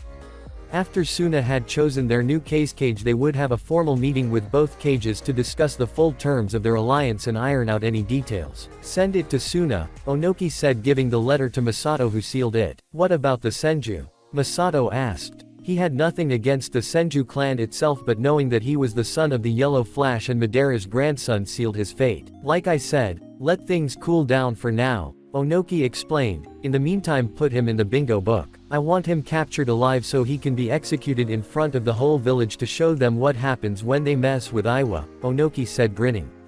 That would be his last act as Tsuchikage, killing the Namikaze's brat. What rank and bounty shall we give? Masato asked. Based on the reports and knowing he's the bastard son, give him Naruto and company #. It was the day after Tsunade and Naruto had talked with their family, and currently we find them in some empty field training. Since Tsunade had agreed to meet Orochimaru, and with him injured they had the golden opportunity to end him once and for all. This world would be a better place without that snake laying around. Hinata was training with Shizune and Tsunade. Since she asked for it, they might as well start it already. So you want to become a medic nin, right? Tsunade asked, and Hinata nodded. Why? Tsunade asked, as he never got the full story from her. Because I prefer to heal people than hurt them, Hinata replied, and Tsunade raised an eyebrow. Quote, don't get me wrong. I know when it's necessary to hurt or kill someone, but I prefer to make people feel better, Hinata explained. She never liked killing as she was too kind for that, but she knew that sometimes it was for the best. Naru-chan really chose well, Tsunade said, smirking, making Hinata slightly blush. Alright brat, I'll train you. From now on you call me Tsunade-sensei when I'm training you. Got that? Tsunade asked. Hi Tsunade-sensei, Hinata replied without a shred of doubt in her voice. For starters, tell me what you know, Tsunade said. I have very good chakra control and knowledge of the human anatomy, and even better understanding of poisons and antidotes, but also medicinal herbs.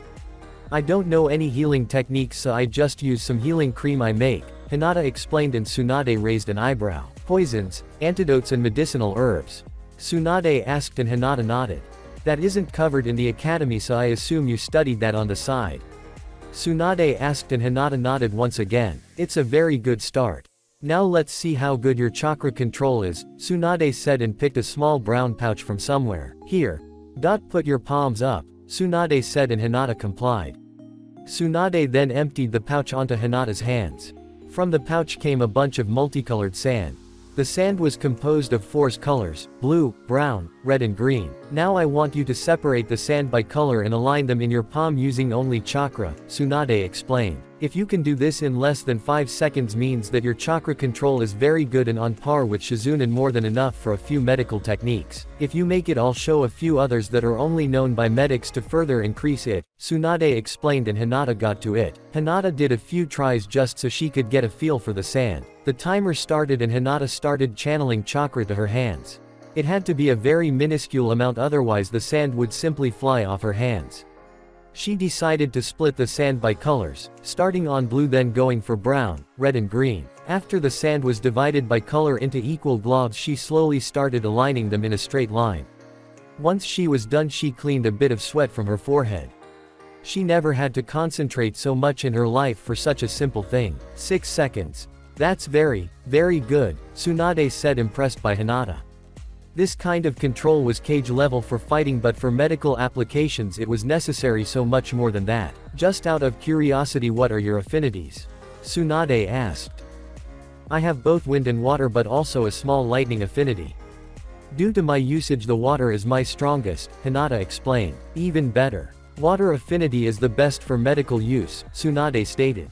I'll show you how to use the mystical palm technique that speeds up the body's natural healing process, Tsunade explained, and Hinata nodded, getting right into it. That day went by without much trouble. By the afternoon, Hinata could maintain the mystical palm technique indefinitely, or at least until she ran out of chakra. Tsunade had warned of the dangers should she send too much chakra with the technique.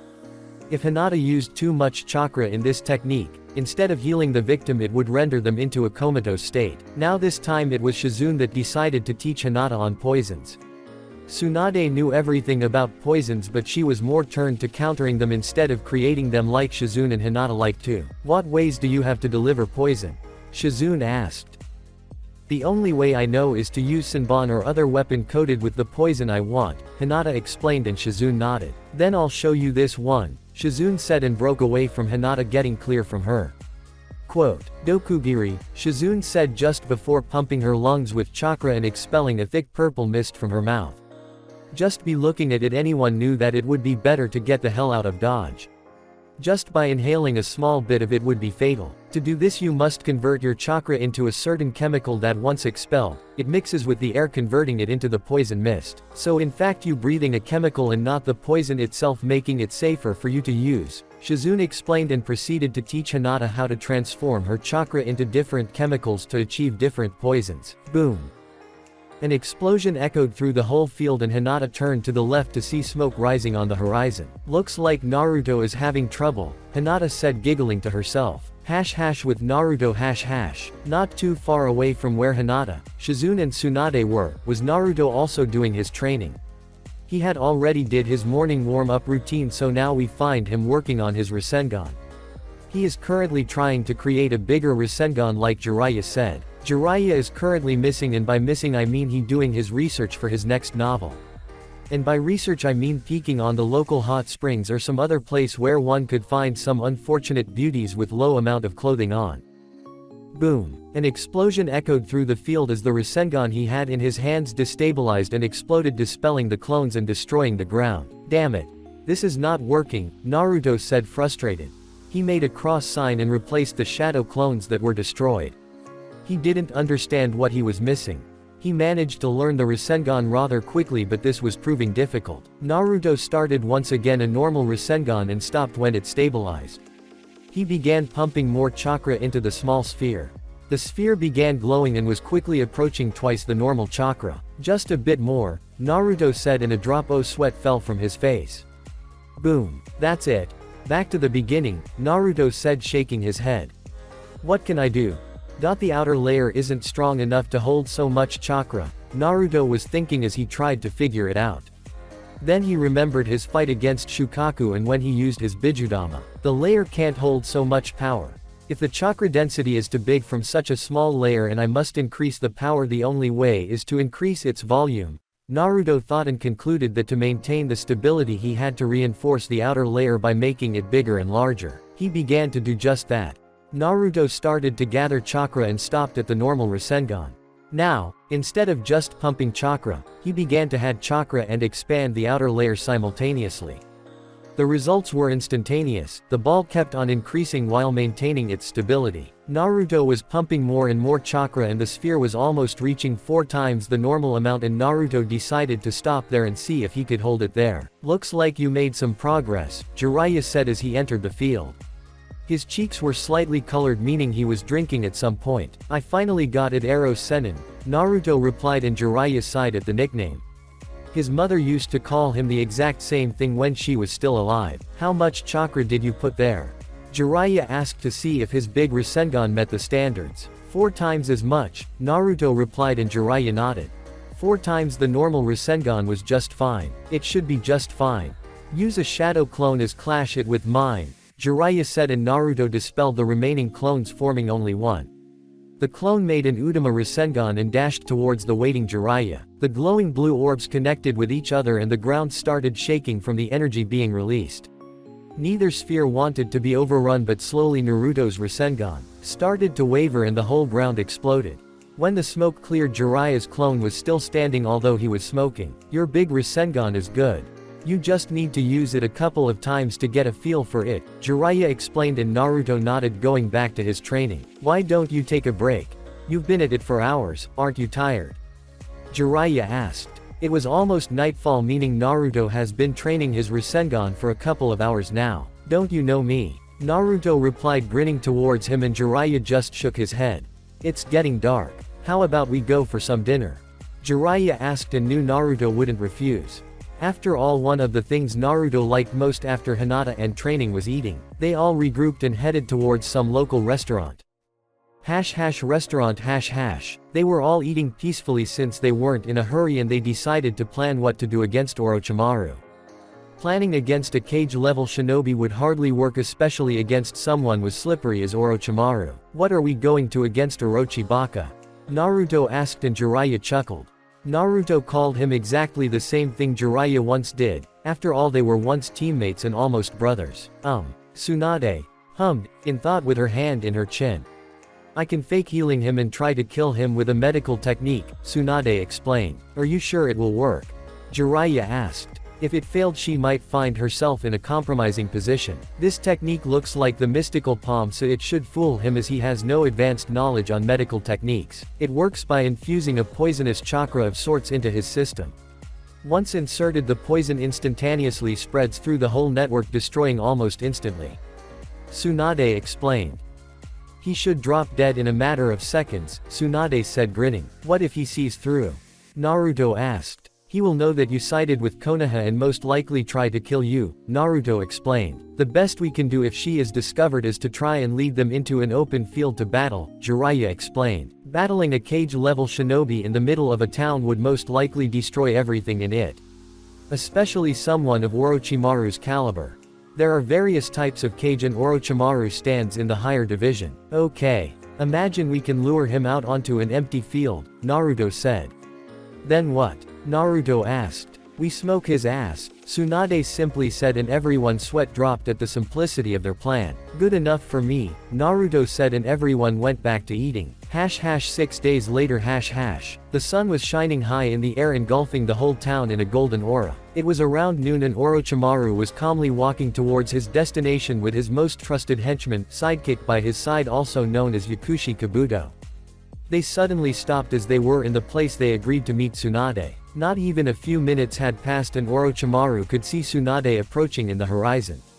He smirked at the thought that his offer had been accepted. He never doubted that Tsunade would refuse it. He knew she would give anything to see them again, even if it was only one more time just to say goodbye. Little did Orochimaru know that Tsunade had already got her wish to see her family once again. Orochimaru was even more satisfied that Tsunade came alone. It further confirmed his suspicion that she accepted by dumping her apprentice. Do you have your answer, Tsunade? Orochimaru asked, smirking, and she simply nodded, faking a sad mood. If I heal your arm, can you really bring them back? Tsunade asked, and Orochimaru just nodded. Where's your necklace? Orochimaru asked, surprised she didn't had it on. Shit, Tsunade thought, but remained calm and with a saddened aura. Why should it matter? Tsunade asked, and Orochimaru shrugged it off. Give me your arm, Tsunade said as she slowly walked towards Orochimaru. She flexed her hands forward and they started glowing green. To anyone else it seemed like a normal healing technique. Just before she reached Orochimaru, a kunai was thrown at her, making her jump back. What's the meaning of this, Kabuto? Orochimaru asked, angry. That is a assignation technique very similar to the mystical palm. She was trying to kill you, Orochimaru-sama, Kabuto explained, and Orochimaru growled. How cunning of you, Tsunade. Trying to kill me when I had my guard down. Too bad for you, I have powerful allies by my side. Orochimaru replied, chuckling. It appears you have sided with Konoha, and I know now the fate of your necklace. You most likely gave it to Naruto-kun, Orochimaru said. Like you will leave this town alive, Tsunade said, smirking, and without thought dashed towards both of them. She jumped in the air and brought her heel down, smashing it into the ground and vaporizing it. Time for plan B, Tsunade thought, and began to chase them off town and driving them into some empty field. This is it, Orochimaru, Tsunade said, smirking. What can you do? Orochimaru replied, chuckling. You are alone against both of us, and Kabuto isn't to be underestimated. He's at the level of Hitaki Kakashi, Orochimaru said, smirking. I'm not alone, Tsunade said, taking a kunai from her clothes and sending it to the ground. The moment the kunai connect, there was a bright flash of yellow, and Jiraiya, Hinata, Shizune and Naruto were seen standing there side by side with Tsunade. How about these odds? Tsunade smugly pointed out. Tisk, Orochimaru replied. How nice of you to join us, Naruto-kun, Orochimaru said, licking his lips, making Naruto shiver. How's the arm? Naruto innocently asked, and Orochimaru scowled. Long time no see, Orochi Baka, Jiraiya said, and Naruto chuckled. Jiraiya, Orochimaru said, watching his once teammate. Let's get this over with, Tsunade said before elbowing Jiraiya to the side, making him fall to the ground, and started dashing towards Orochimaru and Kabuto. Tsunade was running when Orochimaru quickly bit his thumb, drawing blood, and threw it at Tsunade. The blood connected with her face and she hesitated momentarily. Kabuto took the opportunity and using his chakra scalpels he sliced through the most important muscles in her legs. He was about to cut her throat when he was almost blinded by a yellow flash. Naruto instantly appeared above Tsunade as he had marked her and everyone else. Naruto used Tsunade's shoulder for support and kicked Kabuto in the shoulder, sending his tumbling to the ground. Naruto kicked Kabuto and continued his momentum. He turned mid-air and locked eyes with Orochimaru. His normal Sharingan quickly shifted to his Mangekyo. Orochimaru sensed his chakra spike and was about to jump away when Naruto said, Amaterasu. Orochimaru's body erupted in black flames and he fell to the ground, shaking, trying to extinguish the powerful flames. Naruto quickly flashed back to Jiraiya with Tsunade on her toes. She was slightly shaken up from seeing the blood, but it appears her talk with her loved ones helped to the point she didn't become catatonic. She dropped to the ground and Shizune along with Hinata started healing her the best they could. Do you think it was enough? Naruto asked. Hardly. I don't think he will go down with just that, Jiraiya asked, and Naruto extended his senses. He could easily see something being burned with his Amaterasu flames, and Kabuto was getting up. Jump! Naruto yelled and everyone split away from their current position as Orochimaru's head bursted from the ground with a sword in his mouth. Naruto looked at the blade and saw it dripping some purple substance, meaning the blade was coated with poison. They jumped away and regrouped just to see the rest of Orochimaru's body coming out of the ground unharmed. Naruto focused his eyes towards his flames and they were still there, meaning it wasn't some clone. How did you avoid the Amaterasu flames? Naruto asked. He knew for a fact that these flames couldn't be put out and a simple kawarimi wouldn't work as the flames wouldn't leave his body. He shed his skin, Jiraiya explained as Orochimaru had some sticky residue in his skin. I remember, Naruto said. He did the same thing back in the Forest of Death. He vomited himself out of his body. That's the best way to describe it, Naruto said, slightly disgusted by the jutsu. Yeah. He was always a disgusting bastard, Jiraiya stated. Why don't you join us, Naruto-kun? Kabuto asked out of nowhere. Why would I do that? Naruto rhetorically asked. There is nothing you can offer me that would make me leave my home, Naruto said. You can offer you power, Kabuto replied. I have plenty of power, Naruto said, grinning. How about we bring back your mother and father? Orochimaru replied, smirking. You are a fool, Orochi Baka, Naruto replied, and he raised an eyebrow. I know how to the Edo Tensei, so I could bring my mother back if I wanted to. However, my father is sealed inside the god of death's stomach and we both know the Edo Tensei can't bring his soul back, Naruto explained, and they stared at him. There's nothing you can offer me, Naruto said before picking his fan from his back. Quote, Kaiten, Zukoku, Naruto said and sent a small fireball towards Orochimaru.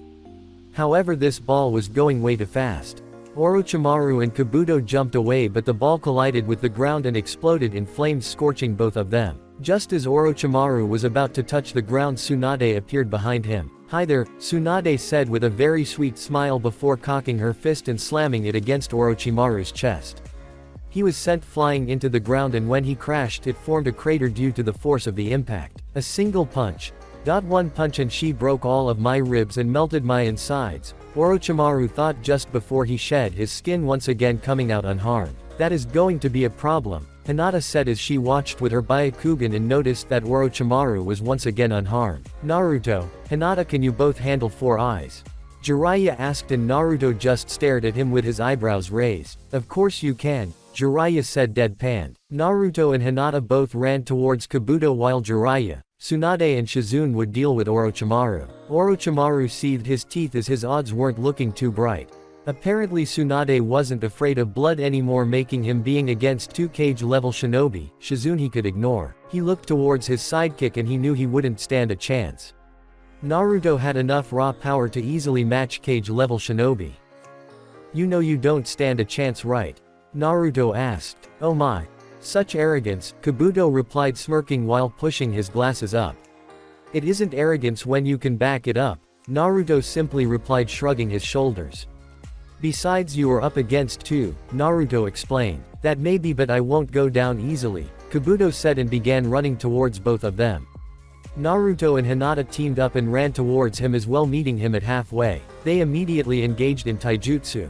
Usually when someone is fighting more than one person at the time, sometimes it might be easier to hit one of them as they can confuse and stumble on each other. However, this didn't apply to Naruto or Hinata. They trained together for years and were in love with each other. They were the meaning of teamwork, their stances flowed together like water in a river. Each one covering the other's blind spots. When one of them attacked, the other would slightly fall back into a defensive stance. Kabuto couldn't do anything unless become a punching for this duo. Both of them were amazingly skilled in taijutsu, with Hinata's being deadlier. Hinata sidestepped a sloppy punch from Kabuto. She grabbed him by his wrist and tried to break it with a twist. However, Kabuto twisted his body along with it, flipping in the air, preventing his wrist from being broken. Naruto took the opportunity of Kabuto's being in the air, the kick in the chest sending him tumbling to the ground. He easily got up and started healing himself. After he was ready, he channeled chakra to his hands and they started to glow and buzz like a saw. Both Naruto and Hinata looked at the chakra in his hands with their dujutsu and they both could see that it was definitely some kind of knife made purely with chakra. Be careful, Naru-kun, Hinata said and Naruto turned to her. Those are chakra scalpels used to cut muscle and other tissues of the human body during operations, Hinata explained. So, don't let the hands touch you, right? Naruto asked and she nodded. Yes. Let me try something, Hinata said and stepped in front of Naruto. Hinata pumped her lungs full of chakra and said, Dokugiri. A purple fog came from her mouth and headed towards Kabuto, who was engulfed in a cloud of venom. He hid underground, Hinata said as she had seen Kabuto with her Byakugan. Kabuto suddenly emerged from the ground just beside her and tried an uppercut. Hinata had already expected such a thing and tilted her body back, coiling herself and delivered a fierce kick to his face. His glasses shattered and he was sent flying into the ground. Nice one, Naruto commented. He always liked seeing his princess in action.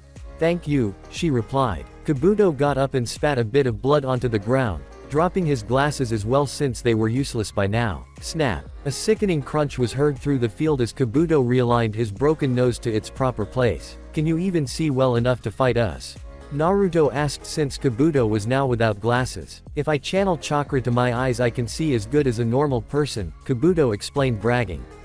Don't count me out just yet, Kabuto replied, grinning. Suddenly a huge shadow appeared next to Naruto and Hinata, blocking the sun from them. It was a massive brown snake. The snake immediately slammed itself into the ground trying to squash them, but they jumped aside, evading it. Looks like Orochimaru sent back up, Naruto replied, smirking. Kaden. Ruka no Jutsu, Naruto said and sent a stream of fire towards the snake. She was engulfed by the fire and disappeared from view. Once the fire was gone, the snake was still in the same place and it wasn't even scorched as the skin was too rough for such weak attack. Kabuto jumped on top of its head and the snake made her way towards Naruto and Hinata, trying to eat them or squash them. It didn't make a difference in the end. The snake opened its mouth and expelled some semi-transparent liquid onto them. They jumped to the side and liquid hit the ground. Poison, Hinata said and Naruto nodded. Fudden, Shinkuaha, Hinata said and exhaled multiple wind blades that were sent towards the snake. The air blades didn't even waver as they hit the snake and sliced it up into multiple pieces, making blood spurt all over the field. The snake disappeared in smoke as well, all the blood. Problem, Kabuto? Naruto asked, chuckling as Kabuto scowled. Kabuto, Orochimaru yelled from his side of the battle and Kabuto quickly shunshined next to his master. Kuchio's no jutsu, Orochimaru said and traced a line of blood in the tattoo of his only working arm. Both Orochimaru and Kabuto were engulfed in smoke. Once the smoke cleared, a rather large purple snake appeared. The snake was Manda, the boss summon of the Snake Clan and the strongest of them all. Orochimaru. I want 100 sacrifices for summoning me, Manda said in his deep voice. Of course, Orochimaru replied. I can't summon Katsuyu, I've wasted too much chakra driving them here, Tsunade replied and Jiraiya nodded. Kuchio's no jutsu, Jiraiya said and he too was enveloped in smoke. Seconds later he was standing on top of a very large orange toad. The toad was Gamabunta, the boss of the Toad Clan, Manda and Orochimaru. They are faces I haven't seen in a while, Gamabunta said as he released a cloud of smoke from his pipe. Let's end this, Jiraiya said and Gamabunta dashed towards the snake with his sword drawn. Gamabunta quickly reached them and tried to stab Manda. Manda simply opened his jaw and caught the blade in it. Gamabunta squirmed to try and get his blade free but it was in vain. Manda flexed his tail and tried to pierce Gamabunta, making him flip backwards and leaving the sword in Manda's mouth. Manda instantly began sliding towards Gamabunta and threw the sword back at him. Gamabunta jumped to the side to evade the blade and the sword crashed into the ground burying itself. You stay Ba-chan. I'm going to help Ero Sennin, Naruto said and jumped away from Tsunade, Shizune and Hinata. What is he going to do? Tsunade asked. I don't know. He's very unpredictable, Hinata replied and they shifted their attention towards the Titans' battle. Kuchio's no jutsu, Naruto yelled and slammed his hand on the ground. Manda and Gamabunta stopped their fighting to see just what exactly was coming to the battlefield. A big cloud of smoke rose from the ground blocking everyone's view of Naruto. Suddenly the air was pushed back like a shockwave due to the air displacement and everyone secured themselves not to get blown away. ROOAARRRRRR. A massive roar erupted from the smoke that made the ground shook and the cloud of smoke to disperse. The figure was very big, almost twice the size of Gamabunta himself. It had orange fur, very sharp teeth and claws, blood-red eyes with a black slit and 9 tails swinging freely in his back. After 14 years the Kyubi was once again unleashed upon the mortal realm. KK Kyubi, Jiraiya stuttered and paled at the sight of the monstrous figure in front of him. Everyone else was in shock as they never expected a Jinchuriki to summon their Bijuu to a fight. Like the fresh air Kurama? Naruto asked as he stood on top of Kurama's head. I do, it gives me a chance to stretch my legs, Kurama replied showing his foxy grin. Everyone could feel the strong and oppressive chakra coming out from the Kyubi's body. I like challenges and all. But this is ridiculous, Manda said not really looking forward to fighting a Bijuu and the Kyubi of them all. Isn't the Kyubi supposed to be? You the seal, Jiraiya tried to come up with the right words not to piss the Kyubi off. It seems logic to me that I can summon the Kyubi, Naruto said. When you store items in a storage scroll, the items are moved to a pocket dimension created by the scroll. The Hake no Fuin Shiki does the same thing and creates a more advanced pocket dimension and a few other things. The summoning technique is a space-time technique and with the Kyubi being the boss summon of the Fox clan, what did you expect to come out? Naruto rhetorically asked as Jiraiya was trying to piece everything together. He never looked at storage seals that way but it made sense. The items in the storage seal had to go somewhere. And since the chakra doesn't flow through my coils when I summon him I don't die, Naruto explained and Jiraiya dumbly nodded. And since the chakra doesn't flow through my coils when I summon him I don't die, Naruto explained and Jiraiya dumbly nodded. Stand back, Naruto said and Gamabunta jumped to the side. The Kyubi was destructive without even trying and he wouldn't want to be caught in the crossfire. Kurama, let's go, Naruto said and both of them inhaled air into the lungs. Kaiten, fire stream, Kyubi said and expelled a stream of white-hot fire towards Manda. Futen, Renkuden, Naruto said and expelled wind bullets that mixed with Kurama's fire, turning them into hot bullets that would pierce and melt everything in their path. Manda engulfed by the fire and the ground destroyed by Naruto's air bullets combined with Kurama's fire. The fire died down and the only remains was a piece of skin, meaning Manda had slipped away from their attack. Naruto focused his senses and felt chakra signatures beneath the ground. They hid underground, Naruto said and Kurama jumped back in time to avoid Manda's tail bursting through the ground trying to stab Kurama. Manda emerged completely and Kurama roared, making the ground burst into rubble and Manda being thrown back. Manda got up from the ground and coiled, getting ready to pounce. Kurama flexed his tails and tried to flatten the snake but Manda managed to slide his way through all of Kurama's attempts. Each time Kurama smashed his tail, the entire field would shake from the power and pressure behind the swing. Manda rose up to bite him, but Kurama managed to swing a tail that hit Manda. However, instead of Manda being thrown back, the snake wrapped itself around Kurama's tail and tried to bite him again. "Have a good lunch," Naruto said as 5 clones jumped into Manda's mouth. The clones instantly began to glow and exploded inside the snake's mouth. Manda fell to the ground with his jaw smoking. "Damn brat," Manda hissed, couching or something similar. "Goodbye, Snakey." "Amaterasu," Naruto said and looked towards Manda's head, deep in concentration. Black flames erupted around Manda's head and the snake dropped to the ground, rolling and hissing in pain. Orochimaru and Kabuto jumped away from his head and landed on the ground. Manda disappeared in smoke, meaning it went back his realm to heal. The snake disappeared, but the flames remained there, meaning Manda managed to get rid of them, which meant the snake was still alive. "Kurama, end it," Naruto said and jumped out of his head. "Okay," Kurama replied and brought all of his tails above his head. Red and blue chakra was seen floating in the air.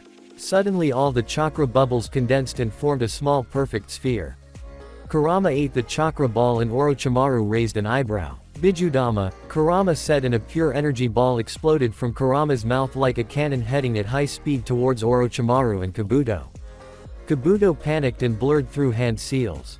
He took a bit of Orochimaru's blood and slammed his hands in the ground. "Kuchios, Sanju Rashomon," Kabuto said, and 3 very large defensive structures rose from the ground and stood in the path of the tailed beast bomb. The energy sphere connected with the Rashomons and exploded in a tunnel of energy. The entire field shook and everyone just stood in awe at the power of the strongest Bijuu. "Doten, Doryuaheki," Jiraiya said, and trapped himself along with everyone else inside an earth dome to survive the brutal and scorching winds unleashed by the attack. The energy eventually died down and the dust started to settle down, clearing the view of everyone. It was very clear the difference between a 4-tailed Bijudama and a true bomb used by the Bijuu. What was once a pretty plain field with grass and flowers was now nothing more than a desert without a sign of life. For miles everything was eradicated, leaving nothing to be seen but emptiness. Naruto narrowed his eyes at the sight of the attack and he could see Orochimaru squirming in the ground trying to get up, and Kabuto was nowhere to be seen, most likely vaporized. "Unbelievable," Jiraiya said in disbelief as he dropped the stone wall and gaped at the sight. It was the second time he had seen a tailed beast bomb and the results still shocked. "Looks like it's the end," Tsunade said, looking at Naruto walking towards Orochimaru, who was in the ground in pain. His whole body was a mess with broken legs and the clothes scorched as well, half of his face. "This is the end, Orochimaru," Naruto said as he took the sword from his seal and channeled lightning chakra through it. Naruto was ready to cut the head of the snake and end it for good. "And no, you can't kill me. I'm Orochimaru the Immortal," Orochimaru yelled in frustration as he looked towards Naruto and tried to crawl away. "Stay away," Orochimaru said in fear. "I never pegged you for a coward, Orochimaru, begging for your life." "Pathetic," Naruto said and brought his sword up to cleave his head for good. Naruto was about to cleave Orochimaru's head when Kabuto bursted from the ground with his fist closed. Naruto saw right through him and jumped back to avoid it. Naruto was jumping back and placed his hands on the ground. Golden chains erupted near Kabuto and pierced him through both of his shoulders and ankles, pinning him to the ground. "Damn that Kabuto, always interrupting," Naruto said. Kabuto was in the ground, barely conscious, with blood dripping from his mouth. It looked like the tailed beast bomb did a fair amount of damage to him. "Amaterasu," Naruto said, and Kabuto's body erupted in flames. Kabuto tried to shake them off, but the chains held him in place and the only thing he could was scream until he was dead and nothing more than ashes on the ground. 5 seconds later, Yakushi Kabuto was no more. "Damn brat. You will pay for what you've done," Orochimaru hissed and disappeared in smoke as the distraction had been enough for Orochimaru to shunshun away to safety. "Damn it, he got away. I had him, but his assistant had to interfere," Naruto yelled in frustration. Orochimaru invaded the leaf, tried to kill the Sandaime and summoned his family to do his beating, and once again he got away. "Don't worry, Naruto. At least we got his right-hand man," Jiraiya said, and Naruto sighed. There wasn't much more they could do. "I guess, but next time he won't get away," Naruto said. "I'm going, kid," Kurama said, and Naruto nodded. "Thanks, Kurama," Naruto replied. "This wasn't half bad. Let's go to hotel to rest and pack for the journey home," Tsunade said, and everyone nodded. After the battle everyone was mostly fine except a few scratches and broken ribs but nothing life-threatening. That's it for this video. I hope you all enjoyed the video. Don't forget to like the video, subscribe to the channel, and follow me on my other social media accounts. Anime God here, and I'm signing off.